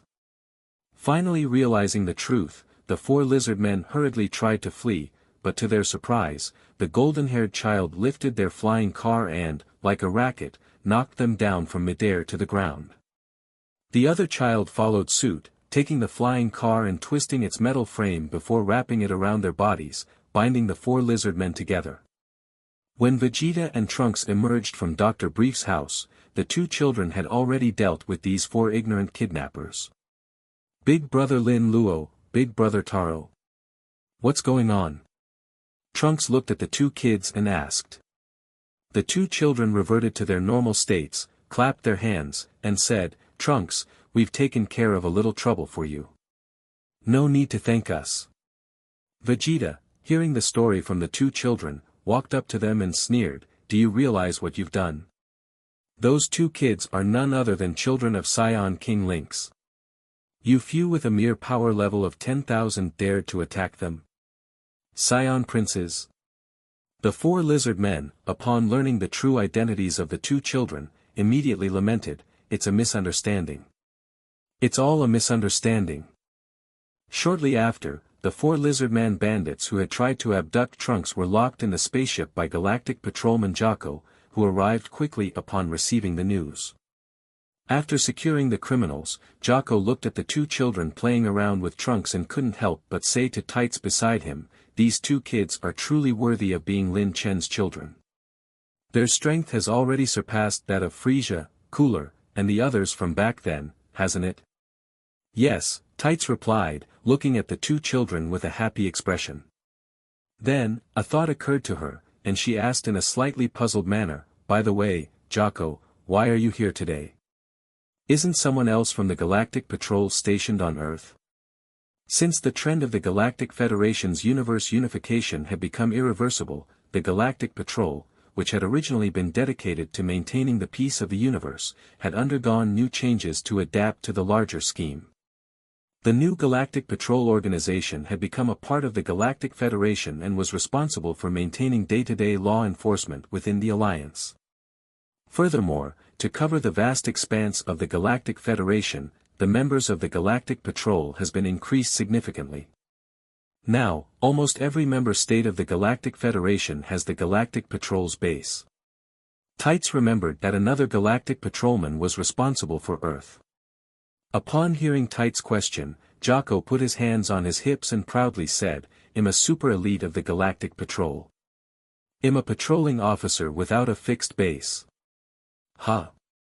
Tights looked at him with suspicion. "Fine," Jocko lowered his hands and explained, "I actually had something to do on the way here." "Oh, by the way, has Lin Chen returned?" "Not yet. It's been 5 years, and there's been no word from that guy," Tights pouted, a bit resentful. But that couldn't be helped. After all, the person she loved was someone who had almost reached a godlike level of power. What exactly did you come here for? Is it related to Lin Chen? Yes.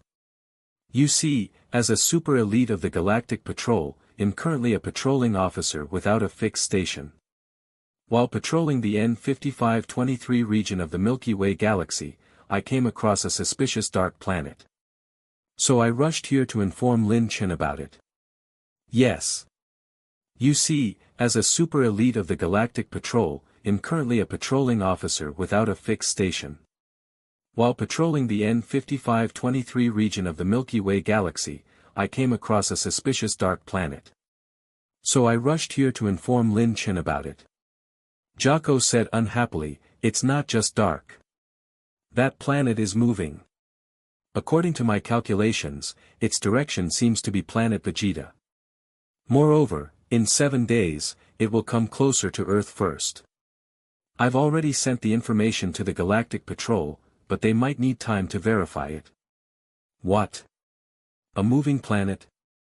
This time, Tights understood the seriousness of the matter. A moving planet that was approaching Planet Vegeta wasn't a small matter at all. So, Tights immediately contacted the people on Earth. Before long, everyone had gathered at Tights' house. Over the course of 5 years, the Tights family had the closest interactions with Vegeta family, while some people had become rare sightings. This meeting marked the first time many of them were meeting in these 5 years. For Tights, after Lin Chen went to the Time Nest, apart from the initial 3 years on Planet Vegeta, the following 2 years had been completely spent on Earth. The delicious food and rich entertainment on Earth were appealing to both Lazuli and Hanasia. The two children often played together with Trunks. In addition to the Vegeta family, the first to arrive after receiving the news was naturally the Goku family. After not seeing him for a few years, Goku was now wearing a completely different style of clothing. Besides the grown-up Gohan, there was also a little one who looked very much like him. Although Tights was the one who called the meeting, she was still a woman, so she only greeted them briefly. Her sister Bulma, on the other hand, was not reserved at all. Goku. What kind of clothes are you wearing? Oh, these are clothes from the Metamorans. When Big Brother Lin Chen left, he told me to take some time to visit there. Metamorans have many unique techniques. I spent over a year there. I was still there when your sister sent the message, Goku explained. Vegeta, who had been listening with his ears perked up, let out a cold snort. Kakarot, have you been wasting time in those pointless places again? Hee, Vegeta, I haven't wasted my time. I learned a really powerful technique there. How about we give it a try sometime? Vegeta shook his head and looked at the little child who was greeting the Lin Luo brothers. Is that your child? Yeah, this is my and Chi-Chi's second child, Goten. Goten, come over and say hi to your uncle Vegeta. Upon hearing this, Goten shyly hid behind Gohan. Vegeta didn't care and instead looked up at the sky in the distance. Soon, Piccolo, Krillin, Tien Shinhan, and others arrived. After everyone exchanged greetings, Tights began to explain the reason for their gathering. Anyway, that's the general situation. Jocko has gone back to track the planet, and as soon as there's any news, he'll notify us immediately. A moving planet? Could it be Big Geek Star? Queen Hanasia, did you inform Planet Vegeta? Vegeta inquired. I've already informed them, Hanasia nodded. However, Goku chimed in, it shouldn't be Big Geek Star, right? Didn't Big Brother Lin Chen destroy it already? Lazuli added, Dr. Gero is also dead. If it's not Big Geek Star, then what could it be? Why don't we just go and check it out? Bulma, don't you have a spaceship? Goku suggested. The others immediately agreed with the idea. Rather than sitting around waiting, it was better to take the initiative and find out what exactly that moving dark planet was. So, all the people present boarded the spaceship and set off towards the dark planet. Meanwhile, on the dark planet, a voice echoed from within a fortress on the planet's surface. He, soon enough, we'll be arriving at Planet Vegeta. My lifelong wish is finally about to come true. Thank you, stranger from Earth. Without your help, Hachiak wouldn't have been completed so quickly. A female voice followed, it's a mutually beneficial arrangement. Thanks for your equipment, I've managed to gather all the bio-components I needed. But Dr. Lychee, will your plan really succeed? The power of the Saiyans far surpasses your imagination. It will definitely succeed. Dr. Lychee pointed to the numerous strange orbs around them which resembled insect eggs. You see, in just a few days, Hachiak's energy is already almost full. Those Saiyans are not content with just occupying Planet Vegeta, they've even extended their reach to the entire universe. Their greed has created an unprecedented formidable enemy for themselves. Ha ha ha.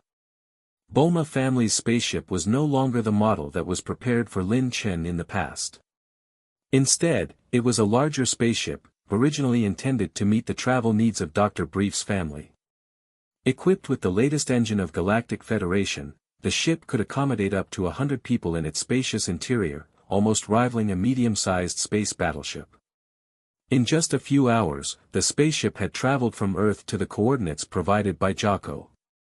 However, upon arrival, the group did not find any dark planet at the scene. Bulma, are you sure about our location? Tights inquired.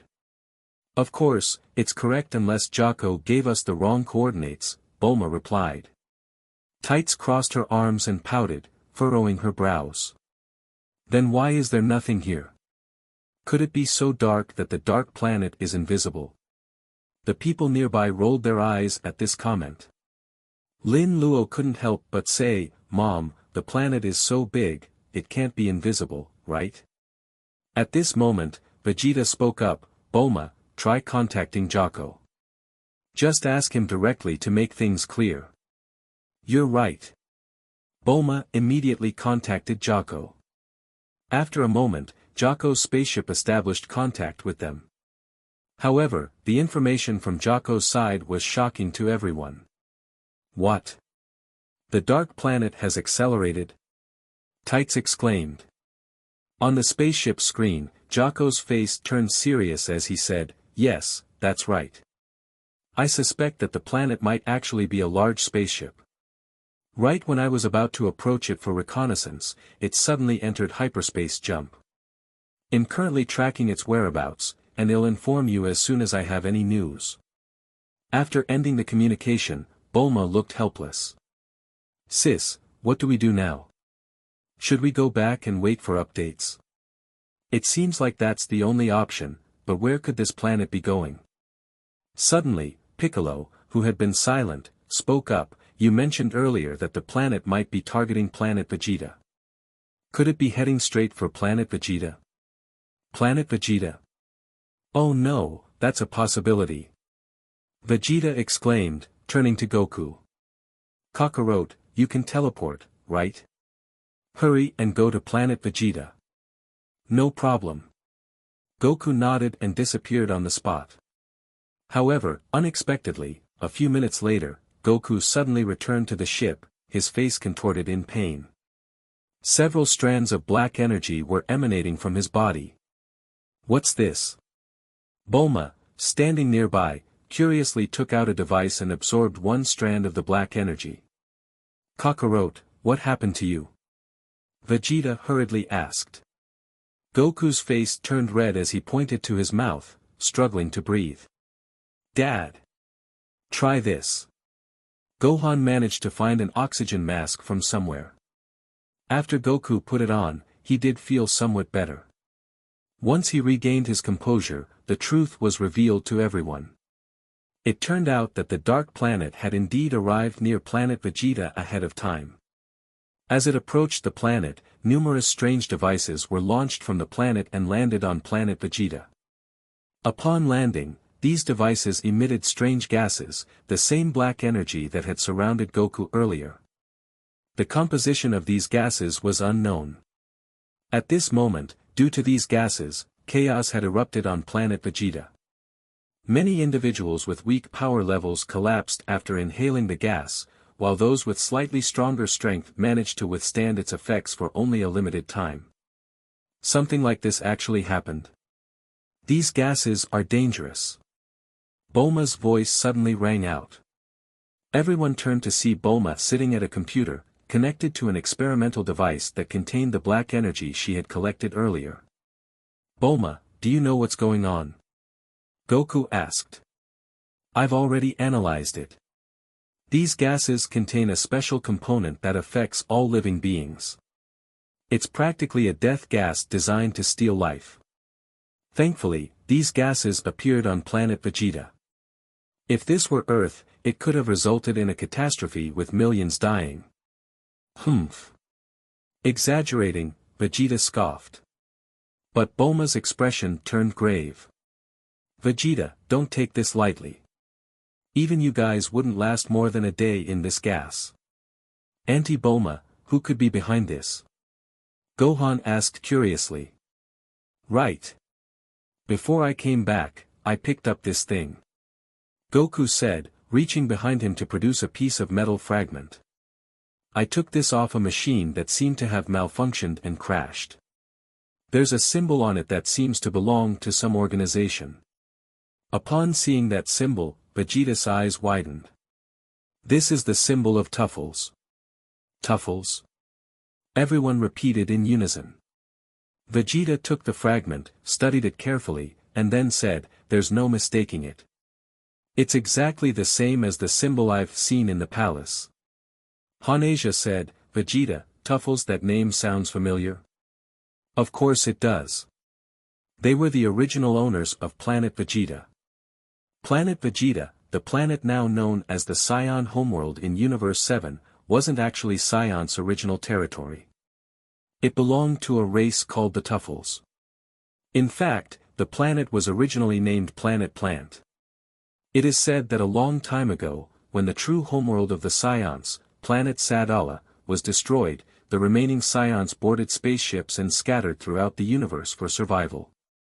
Among them, there were many ships that lost contact due to various reasons, but one group unexpectedly drifted to Planet Plant, where they fortunately managed to survive. However, one group of ships drifted unexpectedly to Planet Plant and luckily managed to survive. However, upon arriving at Planet Plant, the Saiyans, strong in brute force but lacking technological knowledge, were treated as slaves by the Tuffles, subjected to all sorts of cruelties. It wasn't until later that the Saiyans, with their population gradually recovering, began to resist the oppressive regime. Vegeta's ancestors, leaders of the Saiyan rebellion at the time, became the Saiyan royal family due to their efforts. After a long war, the end result saw the Tuffles wiped out and the Planet Plant itself falling under the Saiyans' control. So the Tuffles' target this time is us. Vegeta frowned deeply. This incident is probably the Tuffles seeking revenge against us Saiyans. Why is it so? Gohan couldn't help but speak, didn't that happen a long time ago? Isn't it better to let the past stay in the past? The Tuffles don't seem to think so. Vegeta coldly snorted, turned to Bulma and asked, "Bulma, is there a way to deal with that gas?" "I'll find a way, but it will take time. In the meantime, why don't you all protect yourselves with these masks?" As Bulma distributed masks from the spaceship, she continued, "Based on my current investigation, this gas is definitely artificially synthesized. So, until I find a way to counter it, you might want to try destroying the devices spreading the gas. That could at least lessen the impact." "Sounds good." Vegeta nodded. "Kakarot, take me to Planet Vegeta." "I'm coming too." Lazuli volunteered, "I'm an android, so the gas shouldn't affect me much." "I'm going too. Since Lynx isn't here, I must protect his planet." Hanasia added. "Dad, can I also come with you?" Gohan asked Goku. Seeing this, both Lin Luo and Taro raised their hands. Initially, Tights didn't agree, but Hanasia felt that as Saiyan princes, the two had a responsibility to protect the kingdom. And so, except for Trunks and Goten who were too young and were ordered to stay on the spaceship, the rest gathered around Goku. Then, he used instant transmission to arrive on the planet together with them. Planet Vegeta at that moment was a scene of horror. So tragic. That was everyone's first impression upon arriving. All over the planet, Saiyans and aliens lay on the ground, unconscious from inhaling too much destined gas. Fortunately, upon closer inspection, they realized these people could still be saved. Let's split into two groups. Goku suggested, some of us save the people, while others look for those machines. Given the urgency, no one objected. Soon, the group split into two teams. Goku, Vegeta, Gohan, Lin Luo, Taro, and Piccolo formed one group, responsible for searching for the gas-spreading devices. The other group consisted of the other Earth's Z warriors, along with Lazuli and Han Asia, tasked with moving people to the Saiyan Palace.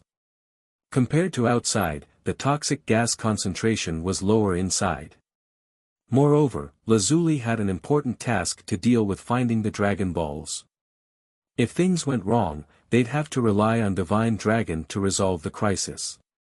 As they couldn't stay in the Destron gas for too long, both groups immediately set out. Dad! Look over there. Someone's fighting. Goku's group, tasked with searching for gas devices, had already destroyed several. However, at that moment, they noticed a battle happening in the distance. Let's go over there and see. Seeing the situation, Goku immediately took the lead and flew toward the location where the battle had erupted out. It's Grandpa. As everyone gradually approached the battlefield, Gohan shouted again. Actually, it wasn't necessary for him to say anything, as everyone had felt it too. One party fighting was Bardock and others from Planet Vegeta. As they got closer and looked, it turned out to be true. On one side of the battle were Bardock and several powerful Saiyans from Planet Vegeta. They were assisted in combat by a group of the latest model Metal Cybermen No. 7. On the opposing side of the battle were peculiar-looking monsters. Some had round heads, while others resembled Kappa. In short, they were creatures none of them had ever seen before. These monsters were numerous and seemed to possess considerable strength, able to match the Metal Cyberman No. 7. Dad! Goku rushed forward and kicked one of the monsters in front, sending it flying. What's going on? Kakarot? Seeing Goku and the others behind him, Bardock's face lit up. Great! You've come at the perfect time. What's going on? Vegeta raised his hand and unleashed an energy blast, scattering a large group of monsters. Bardock, these guys are nothing special. Why are you struggling? It's the black gas, Bardock gasped. After absorbing too much of it, we can't access our energy anymore. Tarbell and the others can't even transform into Super Saiyan God. Only a few of us can hold on, and luckily, we have the Metal Cyberman No. 7. Otherwise, we might not have made it this far. Dad, leave this to us. Princess Han Asia is assisting others in the palace.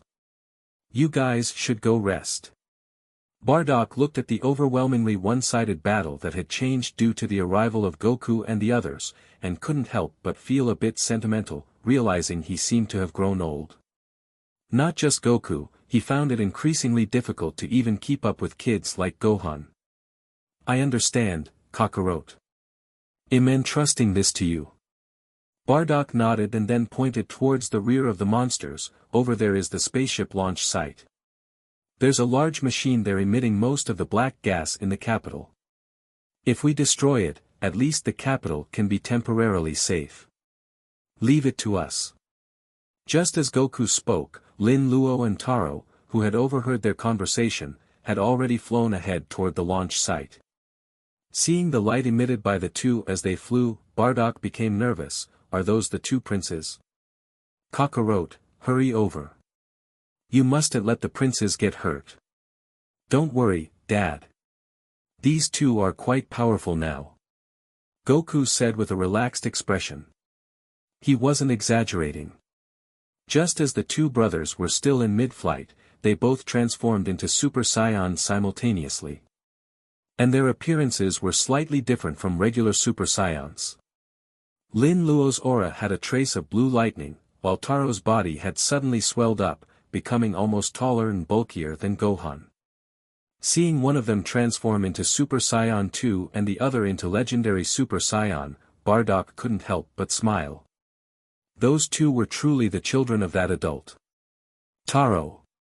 Look. That must be the machine releasing this foul gas, right? At that moment, Lin Luo and Taro had already reached the launch site.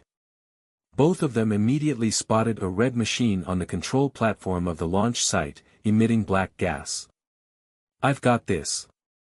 Taro shouted, forming a shining green energy sphere in his hand. Eraser cannon. The energy sphere flew toward the machine, about to destroy it. However, at that moment, a dark figure suddenly darted over, swatting Taro's eraser cannon away. The green energy sphere landed in the distance, erupting into a tremendous explosion. But the red machine remained intact. Who the hell was that? Show yourself. Seeing that his attack was actually blocked by someone, Taro's temper flared up immediately. At this moment, Goku and the others had also dealt with those cannon fodder monsters and rushed to the launch site. Little brother, what happened just now? Lin Luo asked. Brother, someone blocked my attack. Taro replied. Roar, roar, roar, roar. Just then, a shrill laughter suddenly rang out around them. We won't let you destroy it. The voice was very unfamiliar to the two kids, but Goku and the others' eyes widened on hearing it. Because they could never forget this voice. A black smoke drifted past the group, and then, the black smoke transformed into a human form. A figure with a long tail and skin mostly purple appeared in front of everyone. Cooler. Goku's face was filled with surprise. The others were also shocked. Why you? Weren't you already killed by the Saiyans Divine Dragon? Appearing in front of them was Cooler, who had once attacked Earth, then was transformed into a metal being, and later led the Metal Cooler army to attack Planet Vegeta. But at this moment, Cooler looked exactly like he did when he had attacked Earth. You foolish monkeys, this time we will definitely annihilate all of you. Us? Goku frowned. Cooler smiled slightly and pointed his finger towards the sky. Suddenly, a strong wind blew, swirling up several clouds of black smoke. The black smoke seemed alive, gathering around the group and not dispersing. Then, one by one, the black smoke transformed into humanoid figures. And in front of everyone, familiar faces appeared. Long time no see, Vegeta. Saiyan monkeys, this time I'll definitely kill you. Die. All Saiyans must die. Seeing these familiar faces, Goku and the others exclaimed in astonishment. You are Tuffles. Frieza. Are you Frieza? My dad mentioned you. Cell. Didn't Lin Chen kill you? Tuffles, Frieza, Cell along with a group of soldiers who were once part of Frieza Force, Cooler Force, and Tuffles Crusher Corps.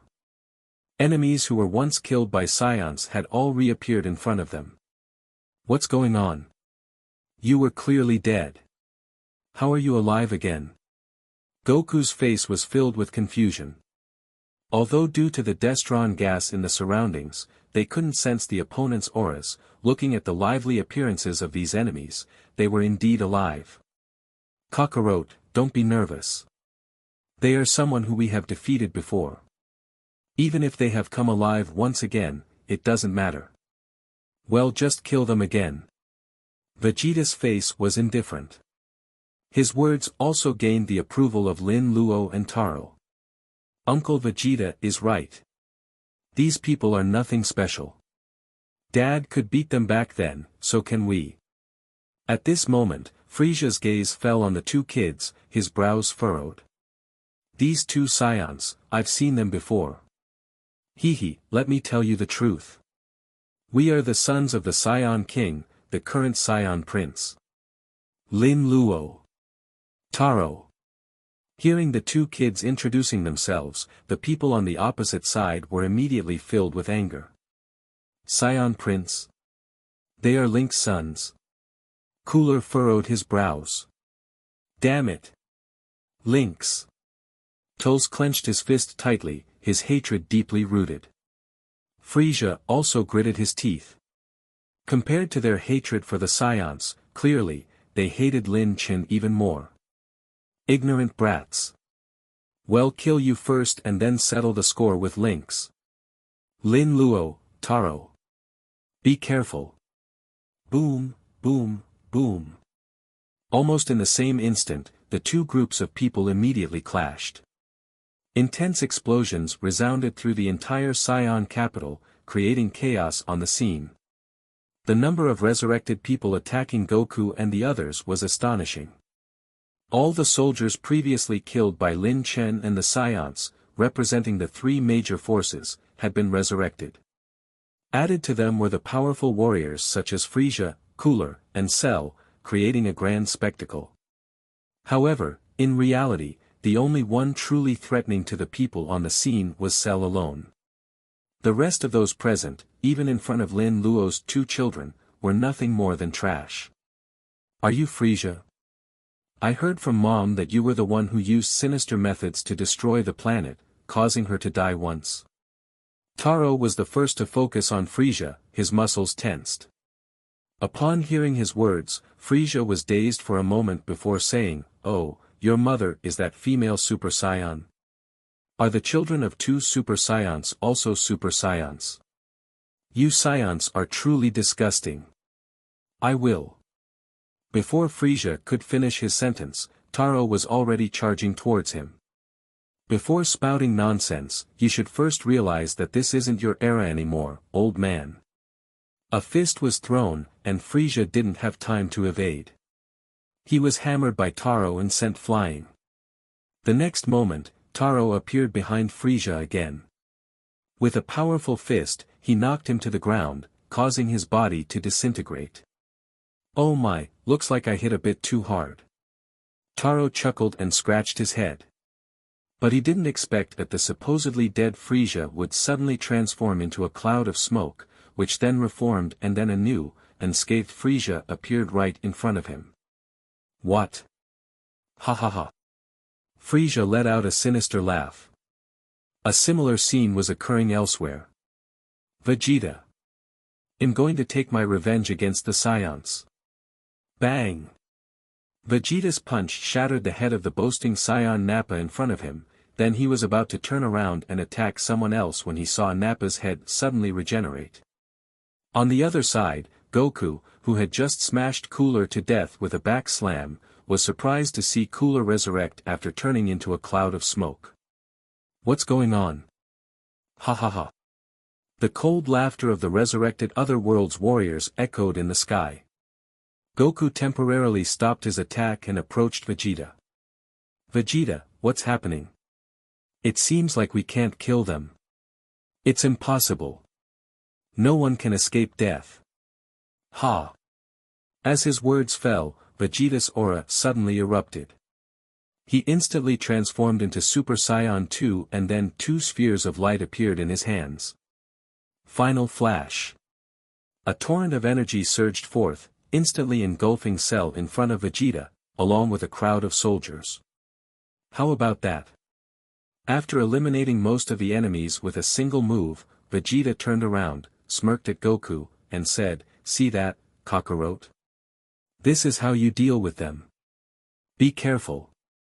But at that moment, Goku shouted loudly. Vegeta turned around hastily, only to find that the supposedly dead Cell was rushing at him with a punch. The blow sent Vegeta flying. Cell wasn't the only one resurrected. All the enemies who were hit by the final flash earlier suddenly reappeared unharmed. What? Are they immortal? Vegeta was in shock when Cell came charging. Although this Cell was in his perfect form, his Botus color was green, unlike the silver and golden Cell from earlier.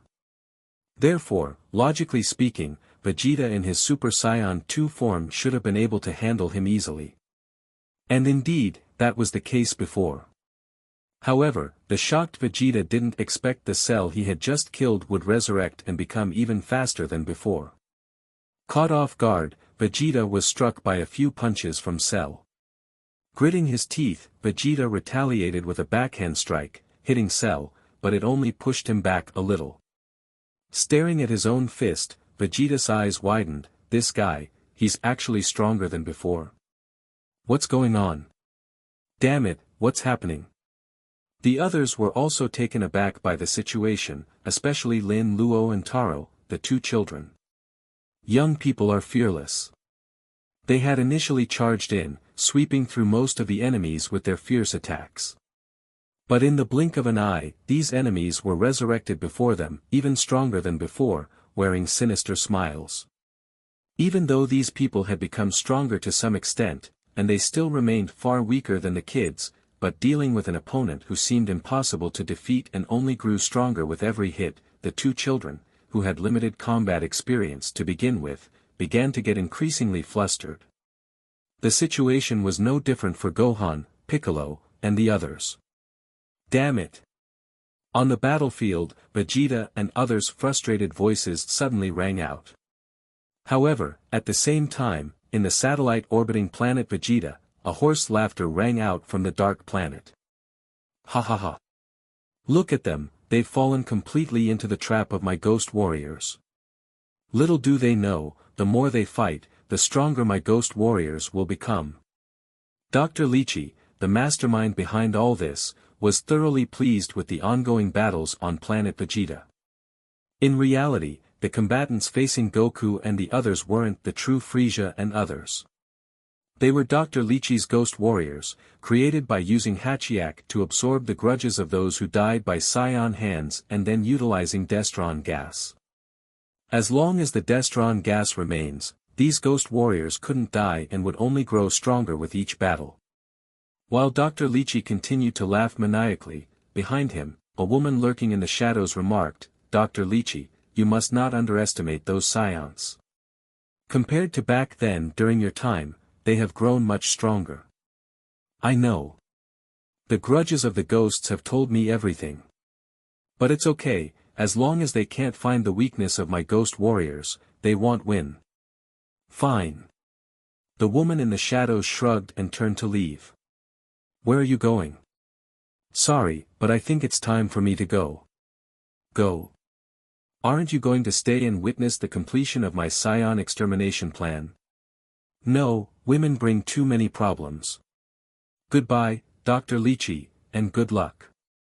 With a slight smile, the woman vanished before Dr. Lychee's eyes.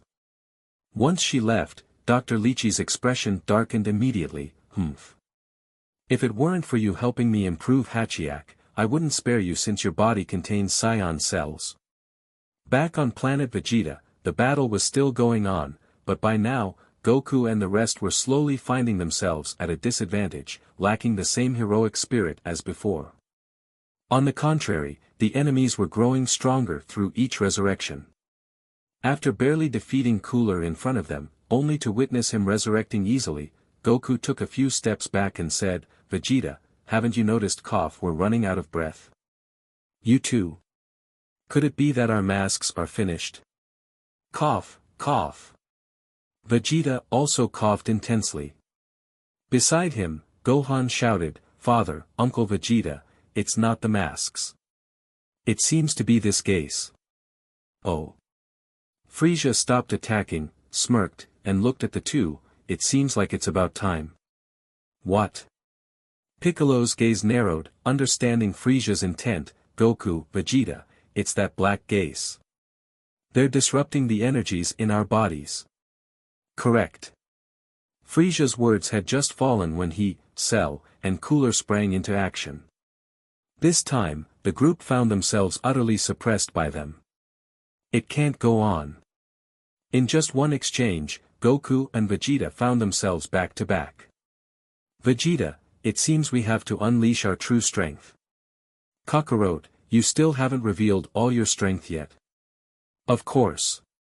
And you?" Don't underestimate me. Just as Goku and the others were about to reveal their true strength, a sonic boom came from the distance. Accompanying the sonic boom, Lazuli suddenly flew over from afar. Mr. Goku. Mr. Vegeta. Miss Bulma has completed the analysis of the Destron gas. This is the antidote she synthesized. Antidote? So fast. Lazuli quickly approached above the group and hurled at least dozens of hoi-poi capsules from her palm. Once these capsules opened, clusters of white gas burst forth from them. When these gases encountered the black gas, it was as if water met fire, emitting crackling sounds. The shroud of darkness that had enveloped the area gradually began to dissipate. Incredible! As expected of Aunt Bulma. Lin Luo exclaimed with excitement. Taro punched a soldier to death, but this time, the soldier didn't resurrect as it was supposed to. Uncle Vegeta. They're not reviving anymore. After tossing out all the capsules, Lazuli informed the others, everyone, Bulma said this is just a prototype and can only last for an hour. That's enough. Vegeta. No need to tell me. Goku and Vegeta exchanged a smile and immediately assumed their strongest stances for their ultimate moves. Kamehame-ha. Final flash. 2 brilliant blue energy waves swept out, and soon 4 more new blast waves joined in. Gohan and Piccolo, Lin Luo and Taro, each executed their own signature attacks, sweeping away the enemies before them. Damn it! UBA asterisk tards. Don't underestimate our grudges. Amidst the radiance, Frieza and the rest emitted their last screams before disappearing beneath the light. Once all the enemies in front of them were gone, Taro suddenly turned, yelled explosively, and with a punch, shattered the Destron gas emission device on the launch platform into pieces. Boom! After a thunderous explosion, the black gas in the sky above Saiyan capital vanished completely, and the group of people who were on the brink of death finally began to regain consciousness. Damn it! When did the Saiyans acquire the technology to restrain Destron gas? Upon witnessing the Destron gas being cleared in the Saiyan capital, Dr. Lychee roared in anger.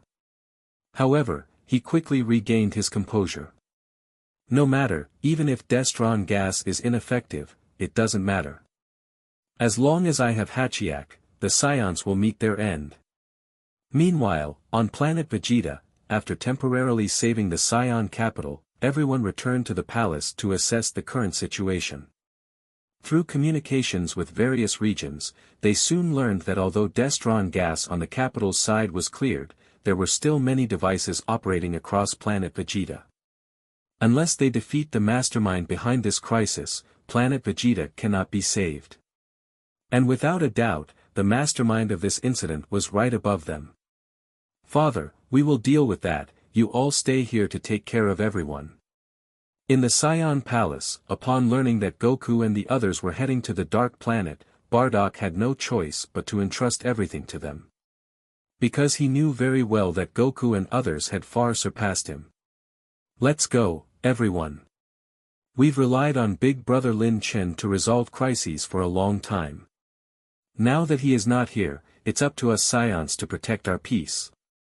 Upon hearing Goku's words, everyone immediately clenched their fists and shouted in excitement. Moments later, the same 6 people from before arrived on the Dark Planet in an instant. The Dark Planet was actually smaller in size than the Moon, and the true form of darkness on the planet was the Destron gas. Their spacecraft easily broke through the Destron gas and landed on the desolate planet. There was nothing on this planet except for a conspicuous castle.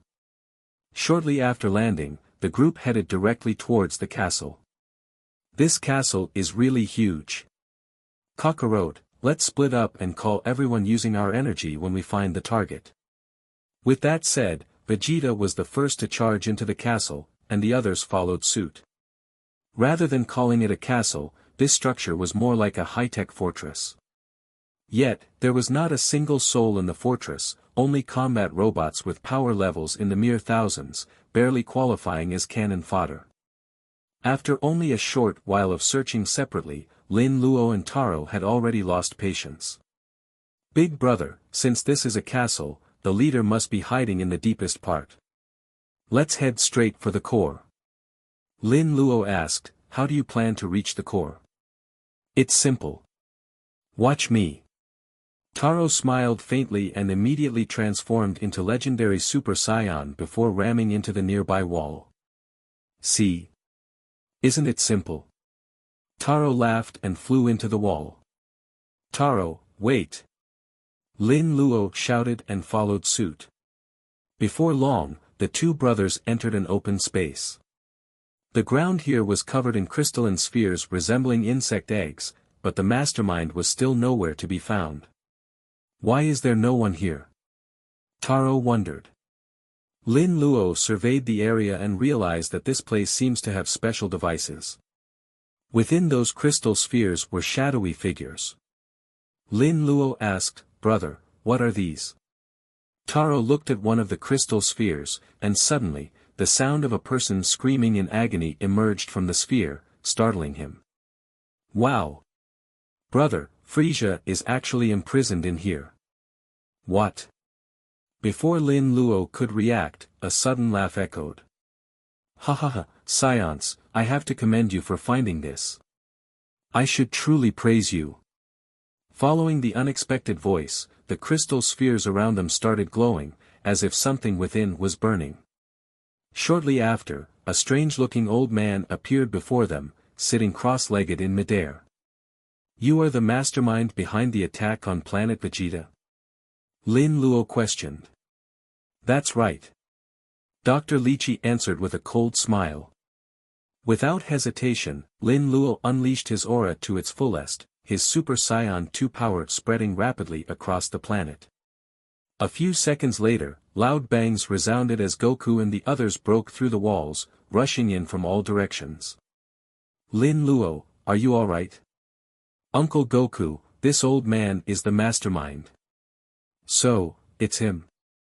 Vegeta landed in front of Dr. Lychee and asked, you're a Tuffle? That's right, I am Dr. Lychee, the greatest scientist among the Tuffles. Dr. Lychee introduced himself, his gaze suddenly fixed on Vegeta. Saiyan, are you perhaps a member of the Saiyan royal family? Descendant of King Vegeta?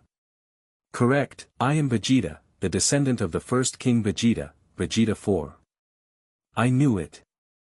Dr. Lychee's face twisted with anger. He pointed a finger filled with resentment at Vegeta.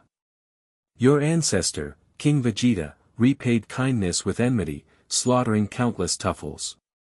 I will use your life to settle this grudge. Humph. If you've got the guts, bring it on. Vegeta raised his hand and his aura erupted out as he transformed into Super Saiyan 2.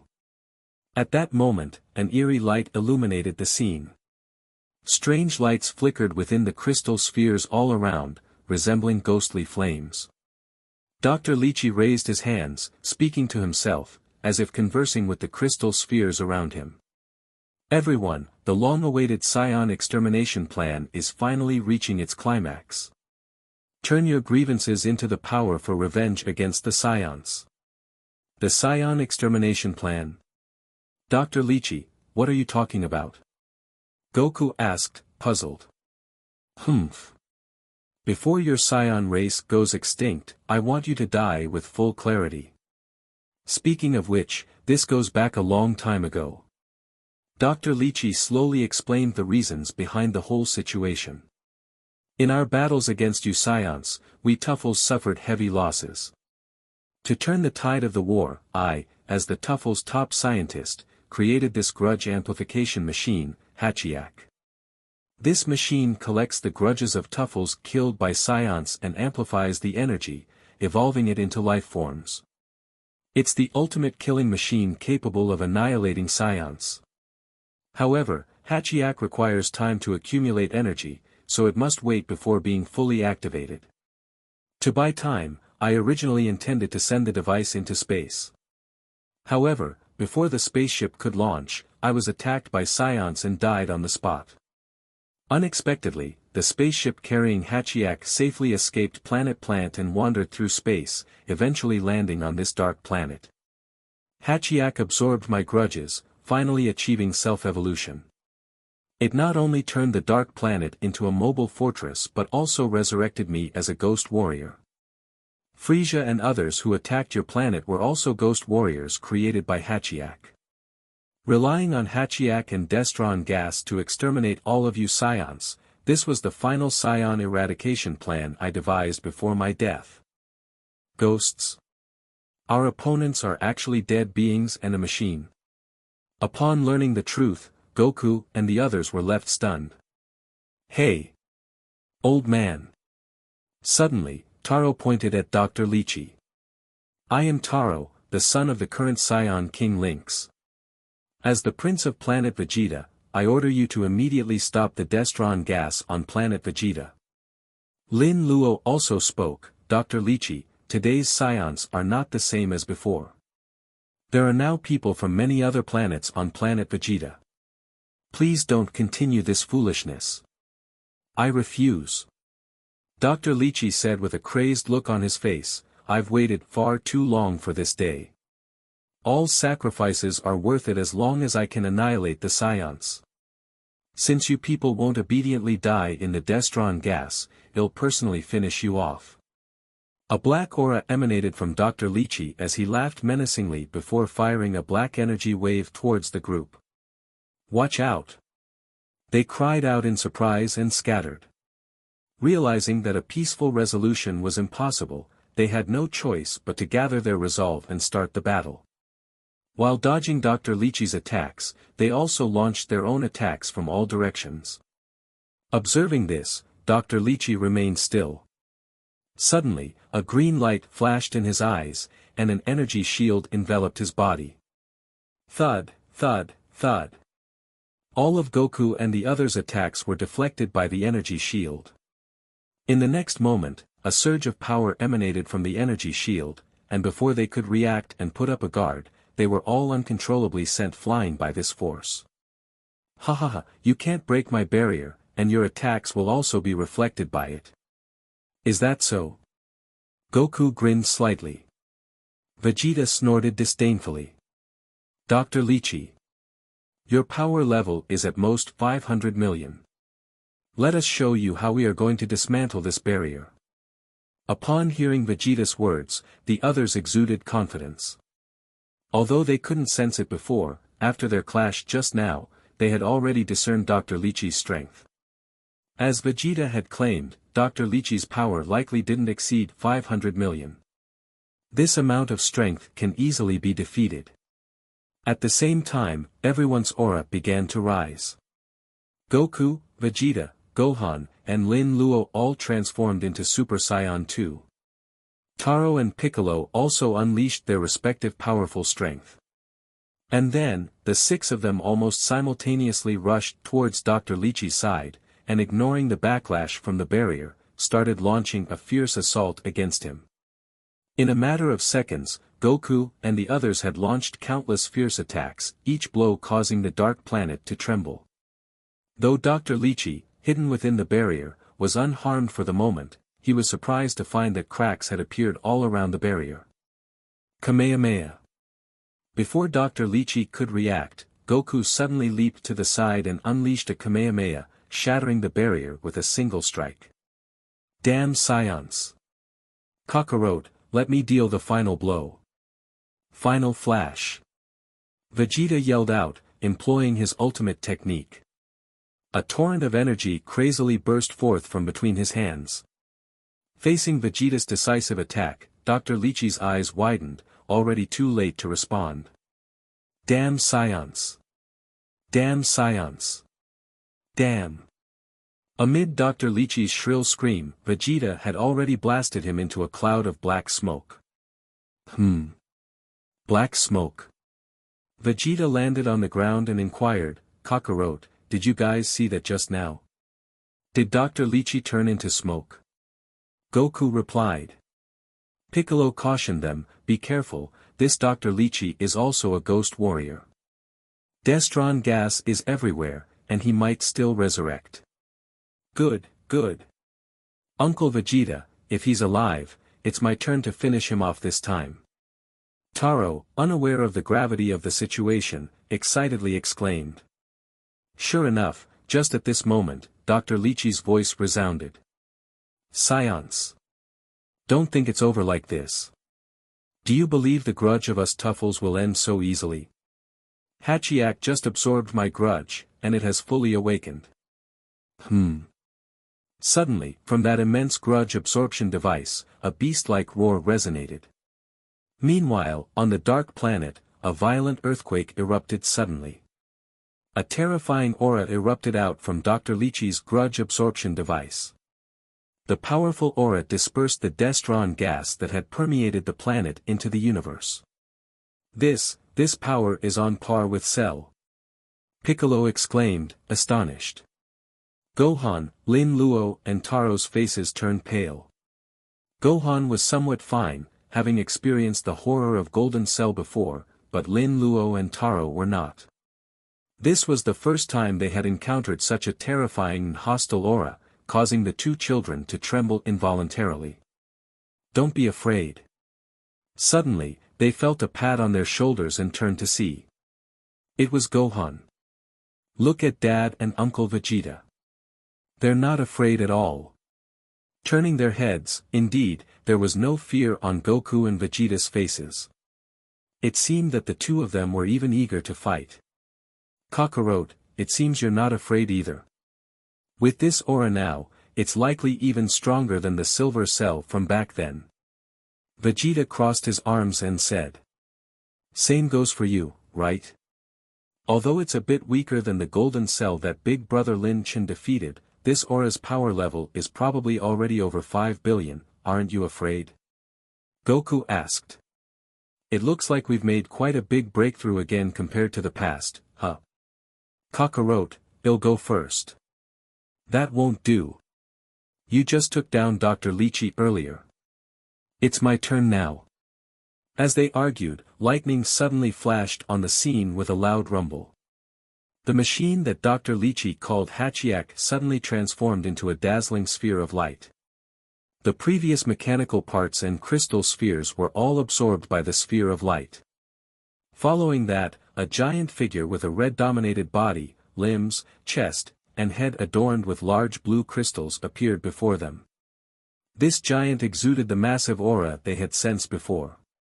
You're Hachiak, the embodiment of grudge that Dr. Lychee mentioned. Vegeta disdainfully stared at Hachiak, who was emanating an aura even stronger than Silver Cell. Suddenly, Hachiak clenched its fists and abruptly moved, swinging a punch directly at Vegeta. All the Saiyans must die. Hachiak sneered, then suddenly swung a fist towards Vegeta. But it didn't anticipate that its sudden attack would be caught by Vegeta's hand. Trying to sneak attack me? You must be fed up with your life. Vegeta's expression suddenly changed, and he retaliated with a backhand strike, but his attack was also blocked by Hachiak, and both of them stood in a deadlock. Kakarot, do you see this? It came looking for trouble itself. In the next moment, Vegeta's aura surged and his wild long hair grew rapidly. Golden aura in a jet-like manner expanded once again, growing even more powerful. Seeing this, Piccolo was greatly astonished. It was the first time he had seen this transformation. Even Lin Luo and Taro had their mouths agape. Uncle Vegeta is so powerful. Is his strength catching up to Dad's? Goku, do you know what transformation this is? Piccolo shouted to Goku. Of course, this is Super Saiyan 3. Goku answered. Hearing Goku's voice, Vegeta's mouth curled into a smirk, and he snorted. You know it so well. It seems you can transform too. Yeah. Goku grinned slightly and shouted loudly. His aura burst out, and Goku also entered Super Saiyan 3. Both of their power level instantly surpassed the 5 billion mark, approaching 10 billion. 5 years of training seemed to have finally given them hope of catching up to Lin Chen. Feeling the astonishing auras of the two, even Piccolo couldn't help but feel astonished, experiencing a sense of powerlessness for the first time. Saiyan is truly a terrifying race. This rate of improvement had already far surpassed the pace he could keep up with. At this moment, Goku and Vegeta's gazes turned towards Hachiak at the same time. In the next moment, an intense battle began. Kakarot, get out of my way. Vegeta. We agreed it's mine. Against the two Super Saiyan 3, Hachiak had no means of fighting back at all. Goku and Vegeta simply hit him around like a ball in the sky, sending him flying aimlessly. If Goku and Vegeta weren't competing with each other, Hachiak might have met its end on the spot. Who would have thought Goku and Vegeta would progress so much? But Gohan, if Goku's already this strong, why didn't he use the Super Saiyan 3 transformation earlier? Uncle Piccolo, Dad said Super Saiyan 3 puts a heavy burden on the body and can't be sustained for too long, so it shouldn't be used unless it's absolutely necessary. Gohan explained. I see. I guess Vegeta's in the same boat. Not long after, Hachiak, who had been continuously on the defensive, suddenly retreated rapidly. Its hands shielded its chest, and the blue crystal on its body started emitting a green light. Revenger Cannon. Instantly, a brilliant green energy wave shot forth like a rocket with an ignited engine, heading straight for the two. Ridiculous. Final flash. Don't steal my fight, Vegeta. Kamehame-ha. Two massive energy blasts erupted from Goku and Vegeta's hands. With a boom, Hachiak's ultimate attack fueled by hate energy was directly dispersed. Then, the remaining energy struck Hachiak. Intense heat caused Hachiak to begin evaporating, and within moments, it vanished amidst the energy waves. As Hachiak disappeared, Goku and the others seemed to hear the unwilling cries of Dr. Lychee. Boom! The shockwave tore through the fortress, and before long, the ground beneath everyone's feet began to shake violently, accompanied by resounding explosions all around. Goku, it seems like this place is about to be destroyed. Dad! Everyone, hold on to me.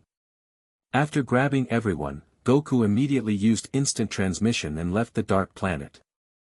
Not long after, a cataclysmic explosion engulfed the entire planet, with flames reaching into the sky.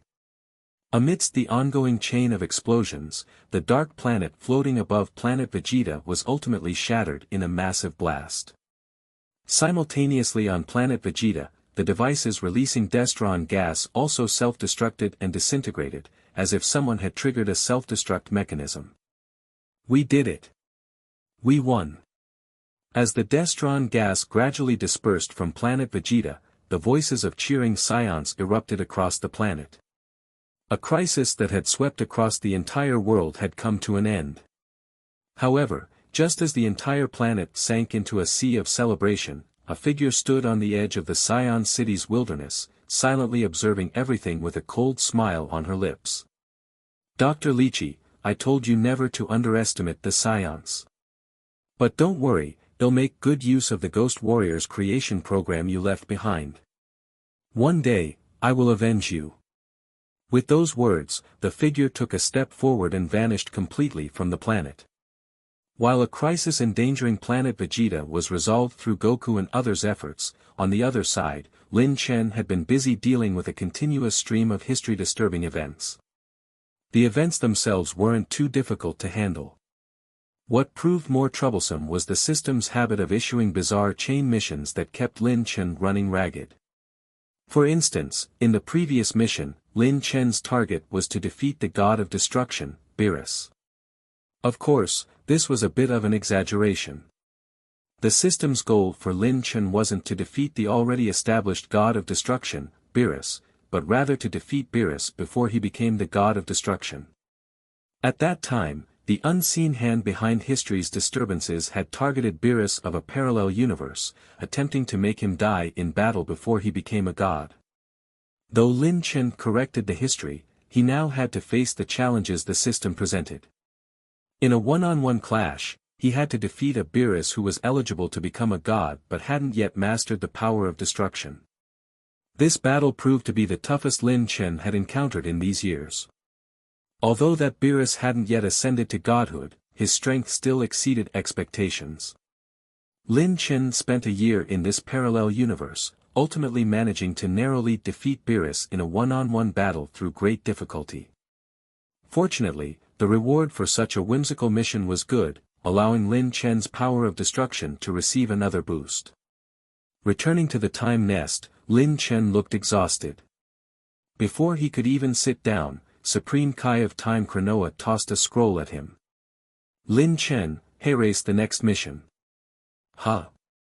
Kranoa-sama, can I rest for a while? Kranoa responded with annoyance, can you blame me for you being so tired?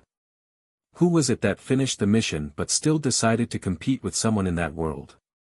And who was it that told me, Kranoa-sama, I will inevitably have a battle with Beerus in the future, and if I have the opportunity to meet a Beerus who hadn't yet become a god, please let me try fighting him. Jiren, a man rumored to be even more powerful than the god of destruction in the original work. Just standing there, he put immense pressure on Lin Chen. Through the system, Lin Chen could clearly see Jiren's current power. Jiren, power level, 30 billion. Divine Realm, beginner second level. Seeing this, Lin Chen couldn't help but gulp down a mouthful of saliva. According to Kranoa, Jiren at this moment has obtained the power transcending time and space. He, who shouldn't have grown stronger yet, now possesses absolute strength. This strength, originally obtained by Jiren through years of rigorous training after his master's death, has now appeared in advance. Not to mention that the 30 billion power level might just be Jiren's normal state power, he still has a combat form he hadn't used yet. Divine Realm beginner second level, this had already surpassed Beerus level. Could he, a mere mortal, hold his own against someone even the god of destruction couldn't defeat? Lin Chen took a look at his own stats. Host, Lin Chen. Power level, 35.8 million. Divine Realm, intermediate first level. The disparity was unusually big. Although Lin Chen's current power level might allow him to compete in a pure power level contest with Jiren, he had already learned that, after entering the Divine Realm, power level was no longer the key determinant of strength, the hierarchy within the Divine Realm was. To put it bluntly, even a child with a power level of just 10,000, if they have grasped the Divine Realm, could easily kill final form Frieza. Those who have grasped the Divine Realm are in a league of their own. The difference between them and those who don't is vast. Lin Chen still remembered that in the original work, Meru's, Whis brother, had trained in the mortal world and become a member of Universe 7's Galactic Patrol. Despite his weak aura and the need for technological assistance to fly, his mastery of Ultra Instinct and the Divine Realm far surpassed Goku, allowing him to defeat even Super Saiyan Blue Goku with a single blow. So, despite Lin Chen's slightly better max power level compared to Jiren, the difference in their actual strength was immense.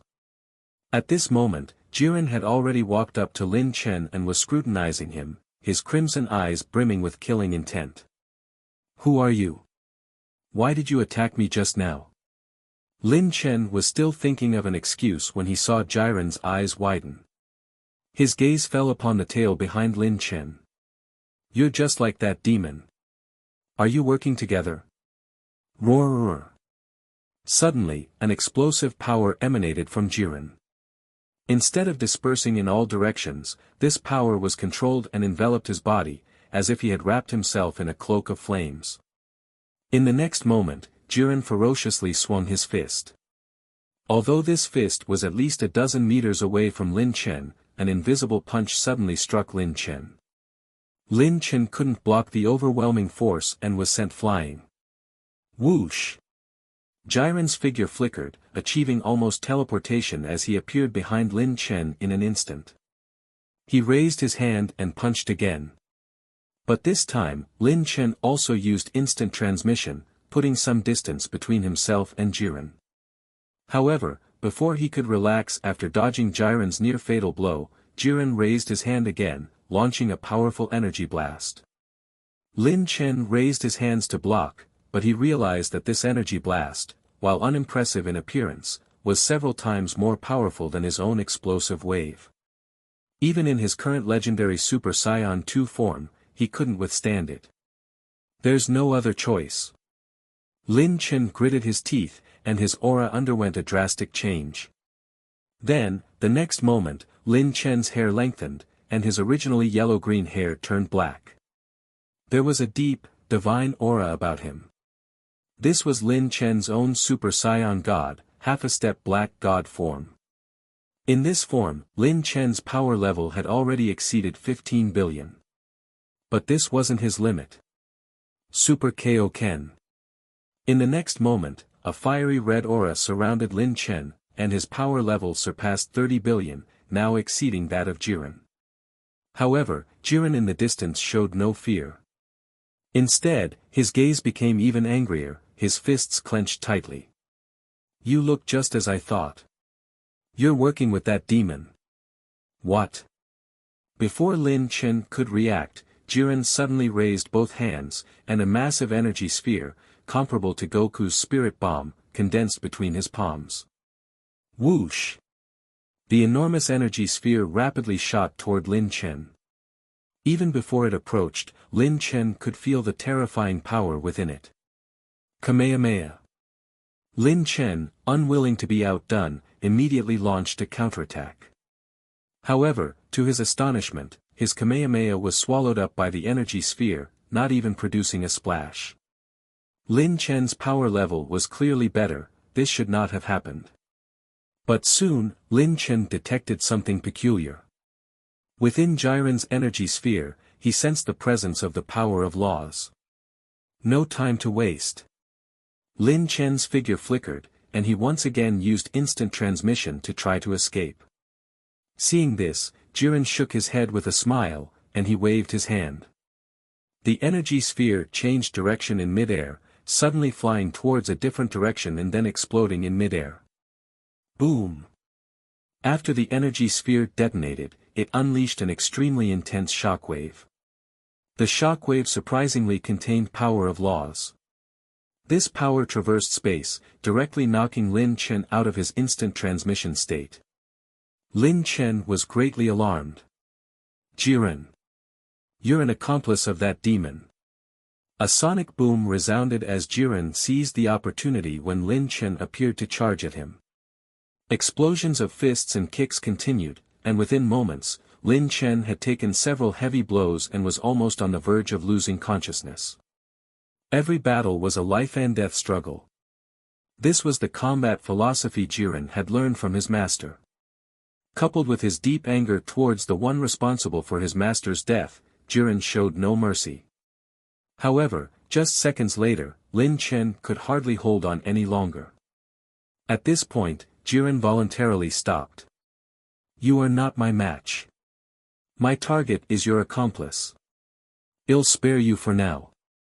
Saying this, Jiren was about to turn away, but Lin Chen used instant transmission to appear in front of him. Sorry, but I can't let you go now. Lin Chen clenched his teeth, enduring the pain in his body. In just a few minutes, he was already feeling dizzy. Was this the power of Jiren, a formidable opponent even the god of destruction dared not confront directly? The disparity was so great that, aside from completing the mission the system had given him, even the task of correcting history seemed daunting. Lin Chen, hang in there. In 5 more minutes, that culprit should be able to escape completely, and by then, Jiren won't be able to catch up. Lin Chen heard Kranoa's voice, but he wore a bitter smile.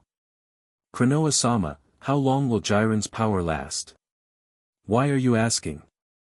Based on my calculations, his power will last for at least 72 hours. But of course, you don't have to wait that long. Just 5 more minutes. Lin Chen couldn't bear to listen to the rest of Kranoa's words. 72 hours. This was probably going to be the longest 72 hours of Lin Chen's life. Time nest. A space-time door suddenly opened, and after a moment, a figure emerged and crashed heavily to the ground.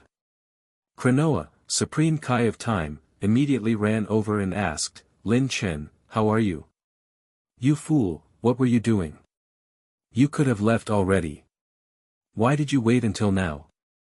Lying in Kranoa's arms, Lin Chen looked utterly exhausted, and he even lacked the strength to speak. At this moment, he not only bore numerous wounds but also couldn't muster an ounce of extra strength. During the past 72 hours, Lin Chen had paid a considerable price to withstand Jiren's attacks. In that time, he had fought Jiren numerous times, but each one ended in a crushing defeat.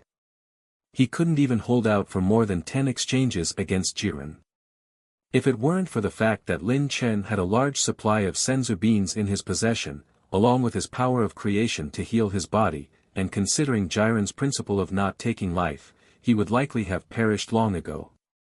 "It's been a while since I felt this powerless. The last time was when I faced Hit." Lin Chen sighed inwardly. Thankfully, his efforts didn't go unrewarded.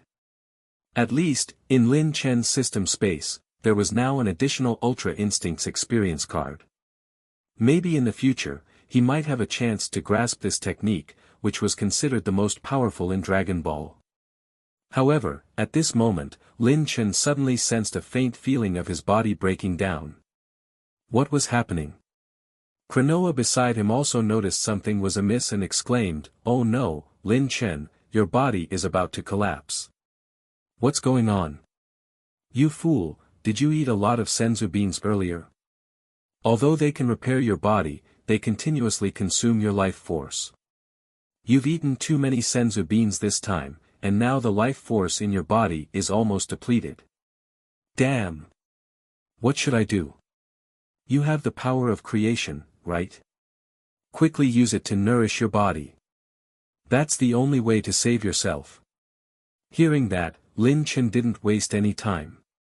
He immediately sat cross-legged, transformed into a half-A-state divine realm, and began using the power of creation to resist the collapse of his body.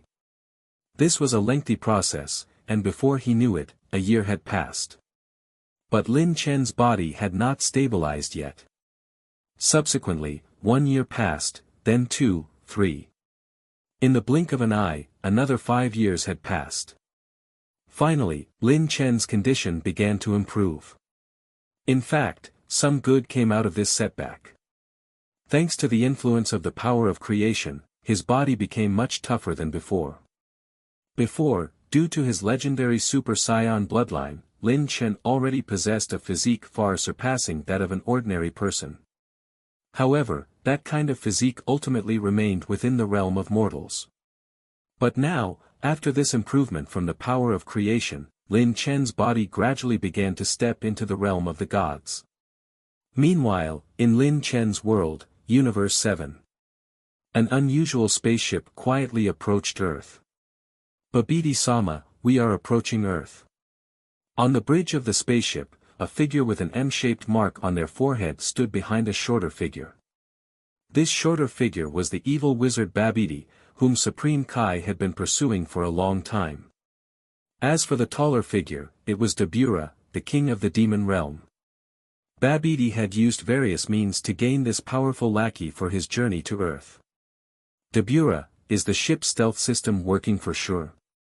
Earth is a bustling planet, and I don't want us to be discovered by anyone before we get close.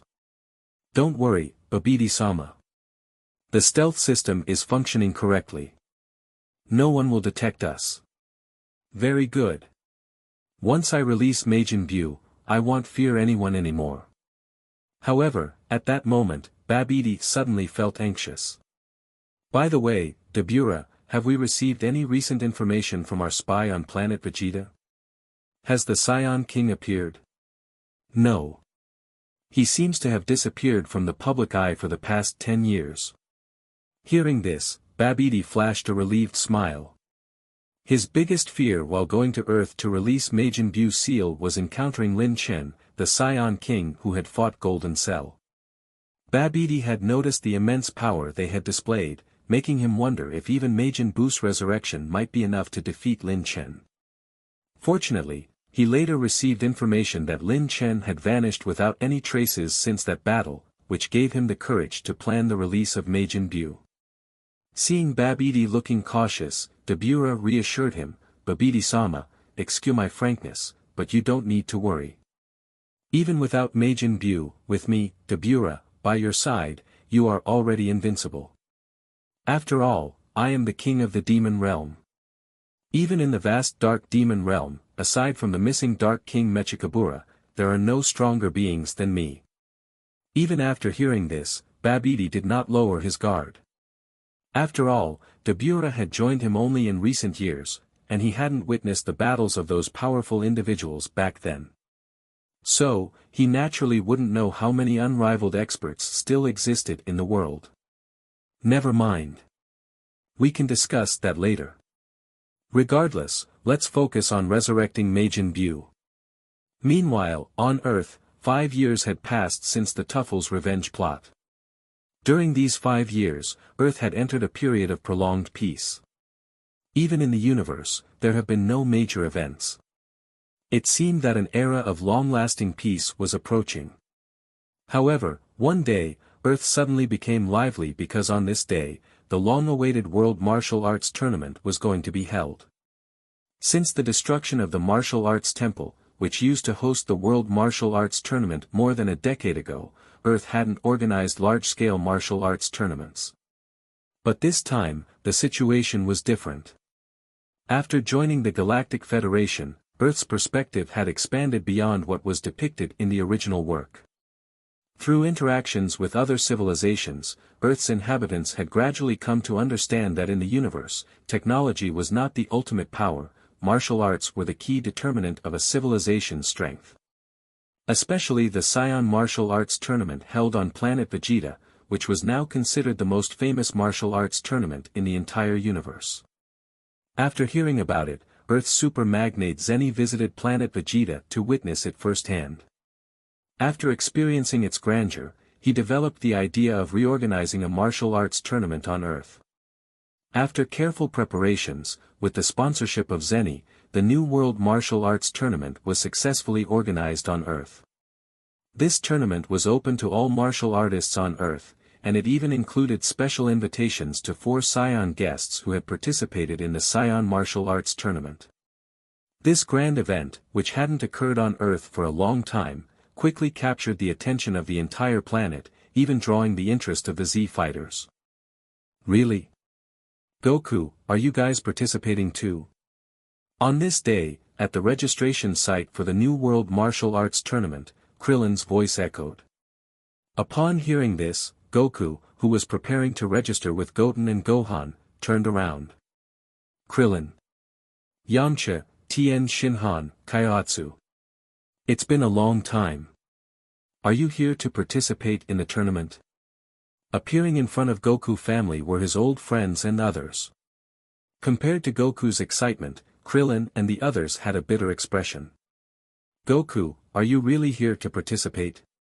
Didn't you just participate in the Saiyan Martial Arts Tournament with Vegeta? About a month ago, they had also attended the Martial Arts Tournament on Planet Vegeta. The level of that tournament had far exceeded their expectations. And in the final match, it was a showdown between Goku and Vegeta. In the final match, the two transformed into Super Saiyan 3 and engaged in a fierce battle. In the end, Goku emerged as the victor by a slight margin, winning the championship. Therefore, Krillin couldn't help but feel strange and a sense of despair. Strange because they had just participated in the tournament on Planet Vegeta, so why were they participating in the Earth's tournament again? Despair because if Goku and Vegeta participated, the first and second place would undoubtedly be decided between them, and they would miss out on the prize money. Fortunately, Goku said, "Of course not, this time it's Goten who's participating, I won't be competing." Goten. Everyone turned to look at Goten, who looked just like Goku when he was a child. Yeah, isn't there a junior division in this tournament? He wants to participate, and Vegeta's son Trunks will also be joining, as well as big brother Lin Chen's 2 kids. They all want to have a good competition.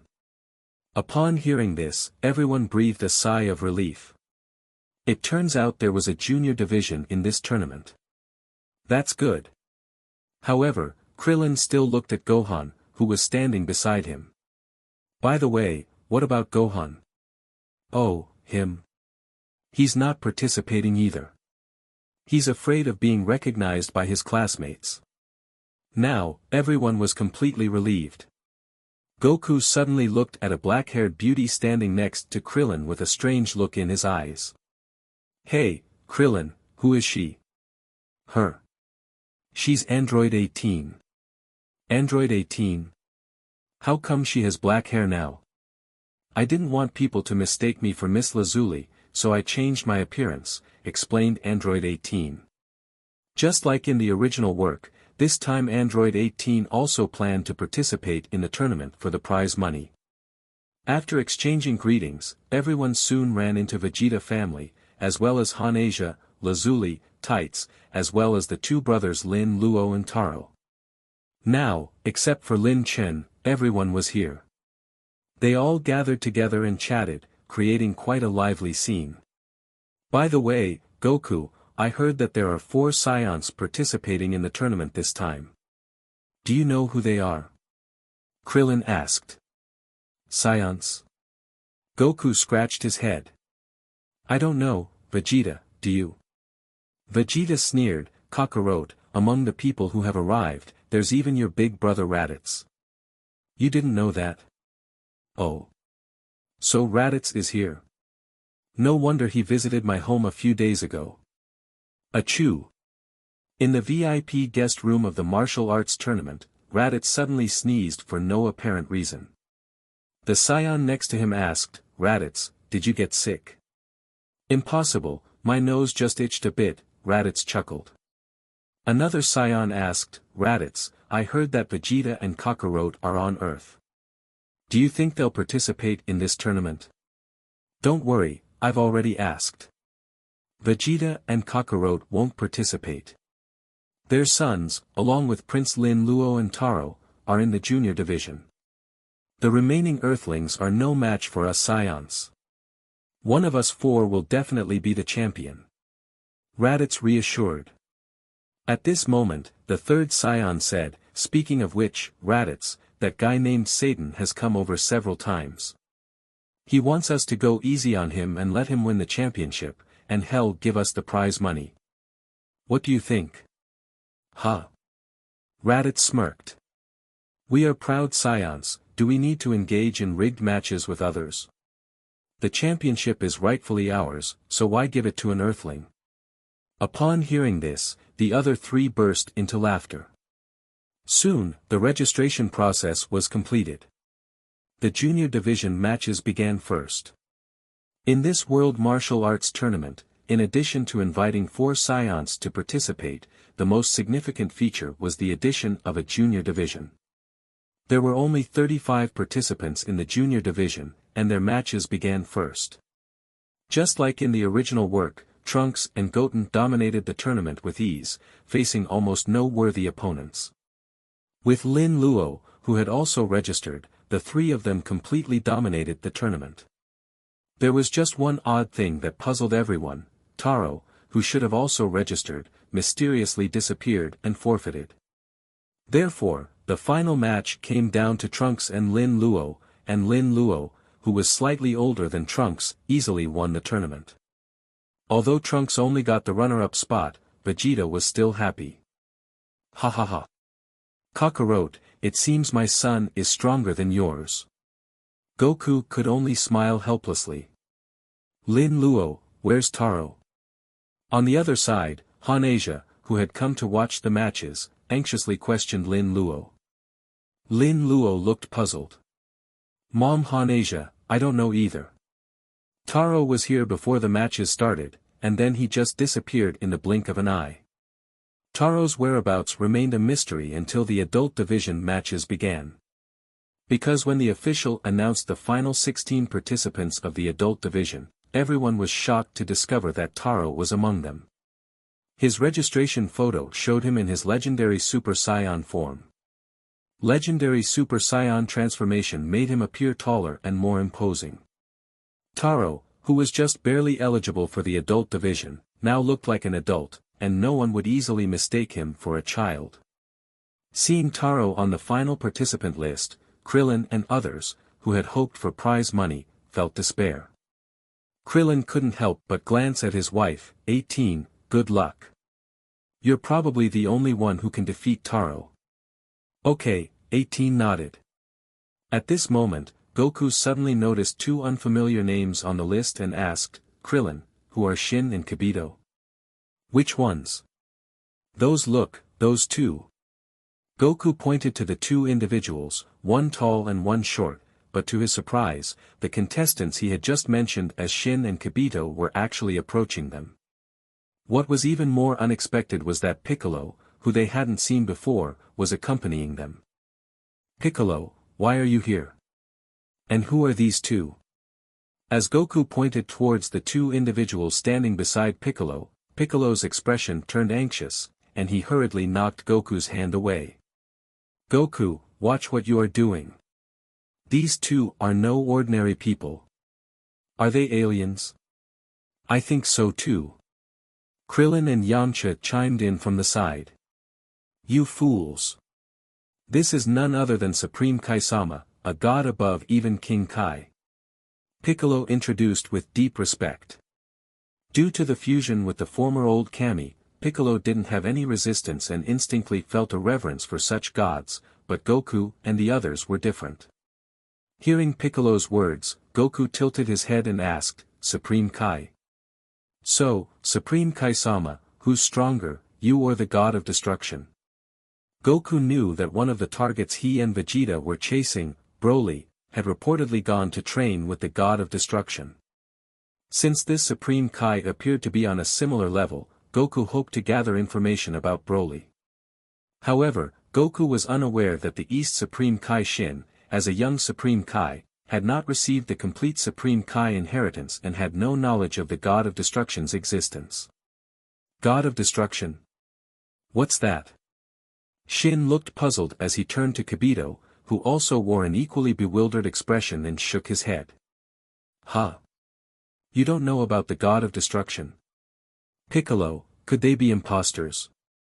Piccolo, who was aware of the God of Destruction, found it perplexing that Shin had no knowledge about God of Destruction. Still, the divine aura he sensed from Shin couldn't be mistaken. Goku. There's no mistake. This is indeed Supreme Kai-sama. If you don't believe me, you can ask King Kai. Before Goku could respond, he heard North Kai's voice confirming, Goku.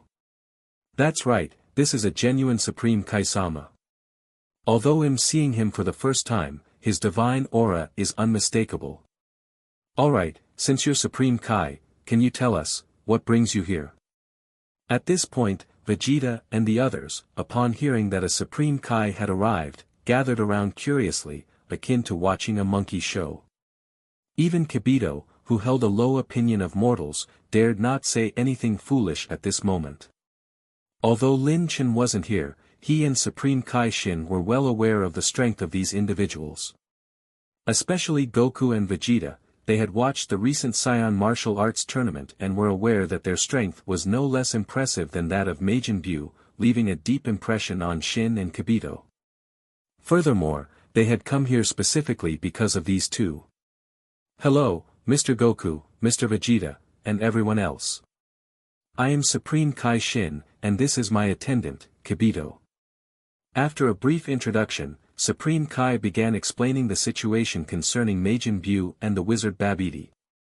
In summary, not long ago, I sensed that Majin Buu's seal had been tampered with. After Kibito and I arrived, we discovered that someone had taken the seal of Majin Buu. The only one who could take the seal without breaking it is the wizard Babidi. We don't know where he has taken Majin Buu's seal, but before the seal is broken, we must find them as soon as possible.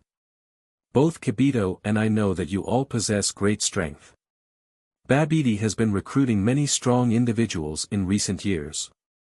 Even if we were to locate them, it might not be easy to deal with them alone. That's why we've come here to ask for your help. After hearing this, the group showed little interest and, instead, eagerly delved into the details of Majin Buu's strength. After all, these years had been too peaceful, except for the Tuffles attack, making life rather dull. Majin Buu's strength back in the day, there were 4 Supreme Kai besides me, and they were all far more powerful than me. But even when we teamed up, we lost 4 of our own without completely annihilating Majin Buu. You can estimate his strength yourselves, Shin said with a solemn expression. I'm sorry, but what about your own strength? We can't sense your aura, Goku asked. This guy is indeed a god, just like the Super Saiyan god, scouters don't work on him, Han-Asia remarked, setting down her scouter. You impudent brats. Upon hearing their comments, Kibito immediately scolded. However, Shin waved his hand, indicating he didn't mind. I recall that Earth was once attacked by Frost Demon Cooler, right? If I had been there at the time, I could have easily defeated him with one blow, Shin said. After hearing this, the group began to re-evaluate Majin Buu's strength. Although Cooler, who once attacked Earth, didn't seem that formidable now, the fact that Majin Buu had killed 4 Supreme Kai when 5 of them had attempted to take him down was indeed terrifying. So, where is this Buu now? Vegeta was starting to get eager. From the beginning, today's World Martial Arts Tournament had nothing to do with him, and Vegeta even found it somewhat boring. However, the appearance of Majin Buu had piqued his interest. He couldn't let Goku get ahead in something this interesting. Based on my investigation, the time when Babidi removed the seal should be not too long ago. And to break Majin Buu's seal, a significant amount of pure energy is needed, which is hard to find elsewhere but readily available on Earth. So, I suspect Babidi may not have left Earth yet. Pure energy could it be? The group paused, and many of them looked around. Where on Earth could there be more pure and abundant energy than here at the World Martial Arts Tournament? That's right. This World Martial Arts Tournament is the perfect opportunity for Babidi to collect energy, Shin confirmed. I've already watched the junior division matches. Lin Luo and Trunks should have the power required. I'm concerned that Babidi's people might attack them at any moment. So, if possible, I hope you can entrust them to me. Lazuli had also come today, and when she heard Supreme Kai mention Lin Luo, she immediately became protective, like a tigress guarding her cubs. She asked cautiously, what are you planning to do? Don't worry, they won't be in danger. It's just that if Babidi's subordinates come to attack them and try to absorb their energy, I hope you all won't intervene. We need to lure him out into the open and find Babidi's location. Goku and Vegeta exchanged a glance and nodded, all right. As for Tights and Lazuli, after confirming there wouldn't be any danger, they also agreed to Shin's request. Not long after, the adult division of the tournament officially began.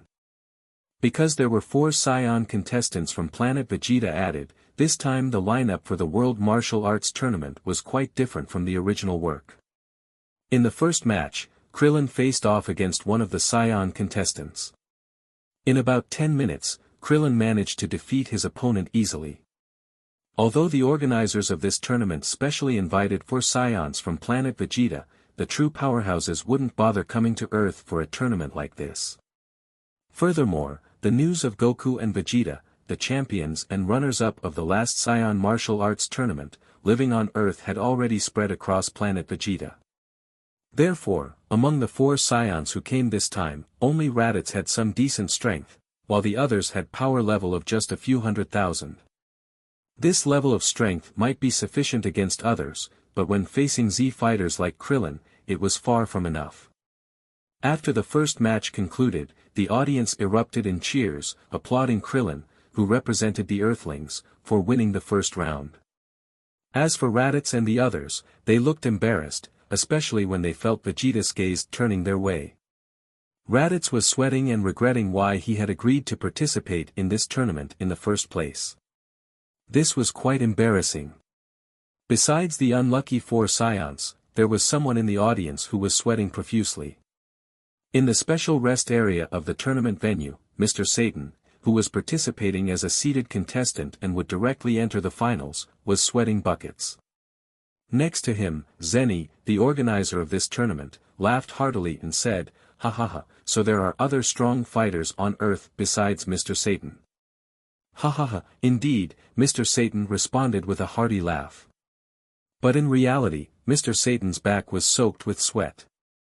When the camera panned across the audience during Krillin's victory just now, Mr. Satan was shocked to see some familiar faces. If he wasn't mistaken, those people were the same ones that had been present during the Cell games years ago. Thinking about how those people had been flying around, shooting lasers, Mr. Satan couldn't help but feel a cold sweat running down his back. What should I do? Could it be that no matter how many times I try to escape, I will ultimately be unable to escape the fate of being beaten to death by someone? A little while later, a few more matches took place. One of them was between Videl, Gohan's girlfriend, and Tien Shinhan. Although she lost the match, Videl's performance was impressive. Especially when they learned that she was Mr. Satan's daughter, many thought she was much stronger than her father. Following that, there was a match between Taro and Kibito. As the two prepared to step onto the stage, Goku asked Supreme Kai-sama, why haven't Babidi subordinates shown up yet? Are they really going to attack the tournament? They definitely will. After all, the strongest individuals on Earth right now are all gathered here. The amount of energy Majin Buu needs for resurrection is astronomical, and Babidi won't miss any opportunity to collect a large amount of energy. Go for it. Since you're in the adult division, don't get eliminated in the first round. On the other side, Lin Luo smiled and cheered for his younger brother. Hanasia and the others were also rooting for Taro. Taro, make it a quick fight. That Kibito looks so smug, Mom doesn't like him. Sure. Watch how amazing I am. Taro said confidently, not taking Kibito seriously at all. He had the confidence to back it up. In fact, in Lin Chen's absence, Taro and Lin Luo, the two brothers, have become the two most powerful Saiyans, second only to Goku and Vegeta. Even Gohan has fallen behind significantly due to lately spending most of his time on school. After they stepped onto the arena, Kibito didn't assume a fighting stance immediately and said, "I'm sorry, kid. I need to save my power to deal with Majin Buu. If possible, could you forfeit the match by yourself?" "Huh?" Taro snorted, "Uncle, shouldn't it be you who should give up? Your strength is practically nothing, keeping it is just a waste." "What? You're just a kid, what do you understand?" Kibito's face stiffened. However, while the two were talking, the referee on the side suddenly interrupted them. "Excuse me, little friend over there. What's the matter?" Taro turned and asked with an unfriendly tone. For some reason, the referee's body suddenly erupted in goosebumps. He said, I'm sorry, but you don't seem to be contestant Taro, right?" "Oh, right, I almost forgot." Taro slapped his head, remembering that he had registered using his legendary Super Saiyan form. In his current appearance, it was no wonder the referee didn't recognize him. So, Taro immediately transformed into his legendary Super Saiyan form. When everyone saw a child suddenly turn into a muscular man, they were all shocked. The nearby referee was even blown away by the aura that erupted when Taro transformed. Kibito's face also contorted in disbelief as he looked at Taro. "How is this possible? You're just a child, yet." In Kibito's perception, Taro's strength had already surpassed Supreme Kai. How could a child possibly possess a strength greater than a god's? Kibito's worldview shattered completely at that moment. At the same time, in the audience seats, an ordinary-looking man couldn't help but reveal a sinister smile. "I've found him. It's him." In the next moment, this person suddenly pulled at the skin on his face, revealing his true identity. He was none other than the Demon King of the Demon Realm, Dabura. Unlike the original work, this time, Babidi had sent the Demon King Dabura directly to collect energy. Once Dabura revealed his true form, without a moment's hesitation, he appeared beside Taro, holding the energy absorber and pierced it into Taro's waist. "Who?" Taro was about to counterattack when Supreme Kai on the side of the arena and Kibito released their psychic power and restrained him. "What are you doing?" Hanasia and the others immediately noticed Taro's strange condition in the arena and its connection to Supreme Kai. They were about to intervene, but Piccolo spoke for Supreme Kai, saying, "Everyone, don't worry, Taro will be fine. Everything is for the sake of finding Majin Buu." At the same time, East Supreme Kai was shocked to discover that his divine power was almost losing its effect. The resistance from Taro made him almost want to give up. This mortal can actually break free from my restraints. Fortunately, Taro couldn't hold on any longer. Under the effect of the energy absorber, his resistance finally became weak, and even his legendary Super Saiyan form receded. Once the energy was fully absorbed, Dabura didn't hesitate for a moment and quickly left. "Everyone, follow him!" Supreme Kai shouted and immediately pursued. Goku and the others didn't hesitate and quickly followed suit. Then, the remaining Z fighters hesitated for a moment before flying out as well, leaving only Krillin behind. "Sorry, 18, I need to go check it out." "Go ahead, I'll stay here and obtain the prize money." "Alright." Krillin smiled and then went after them.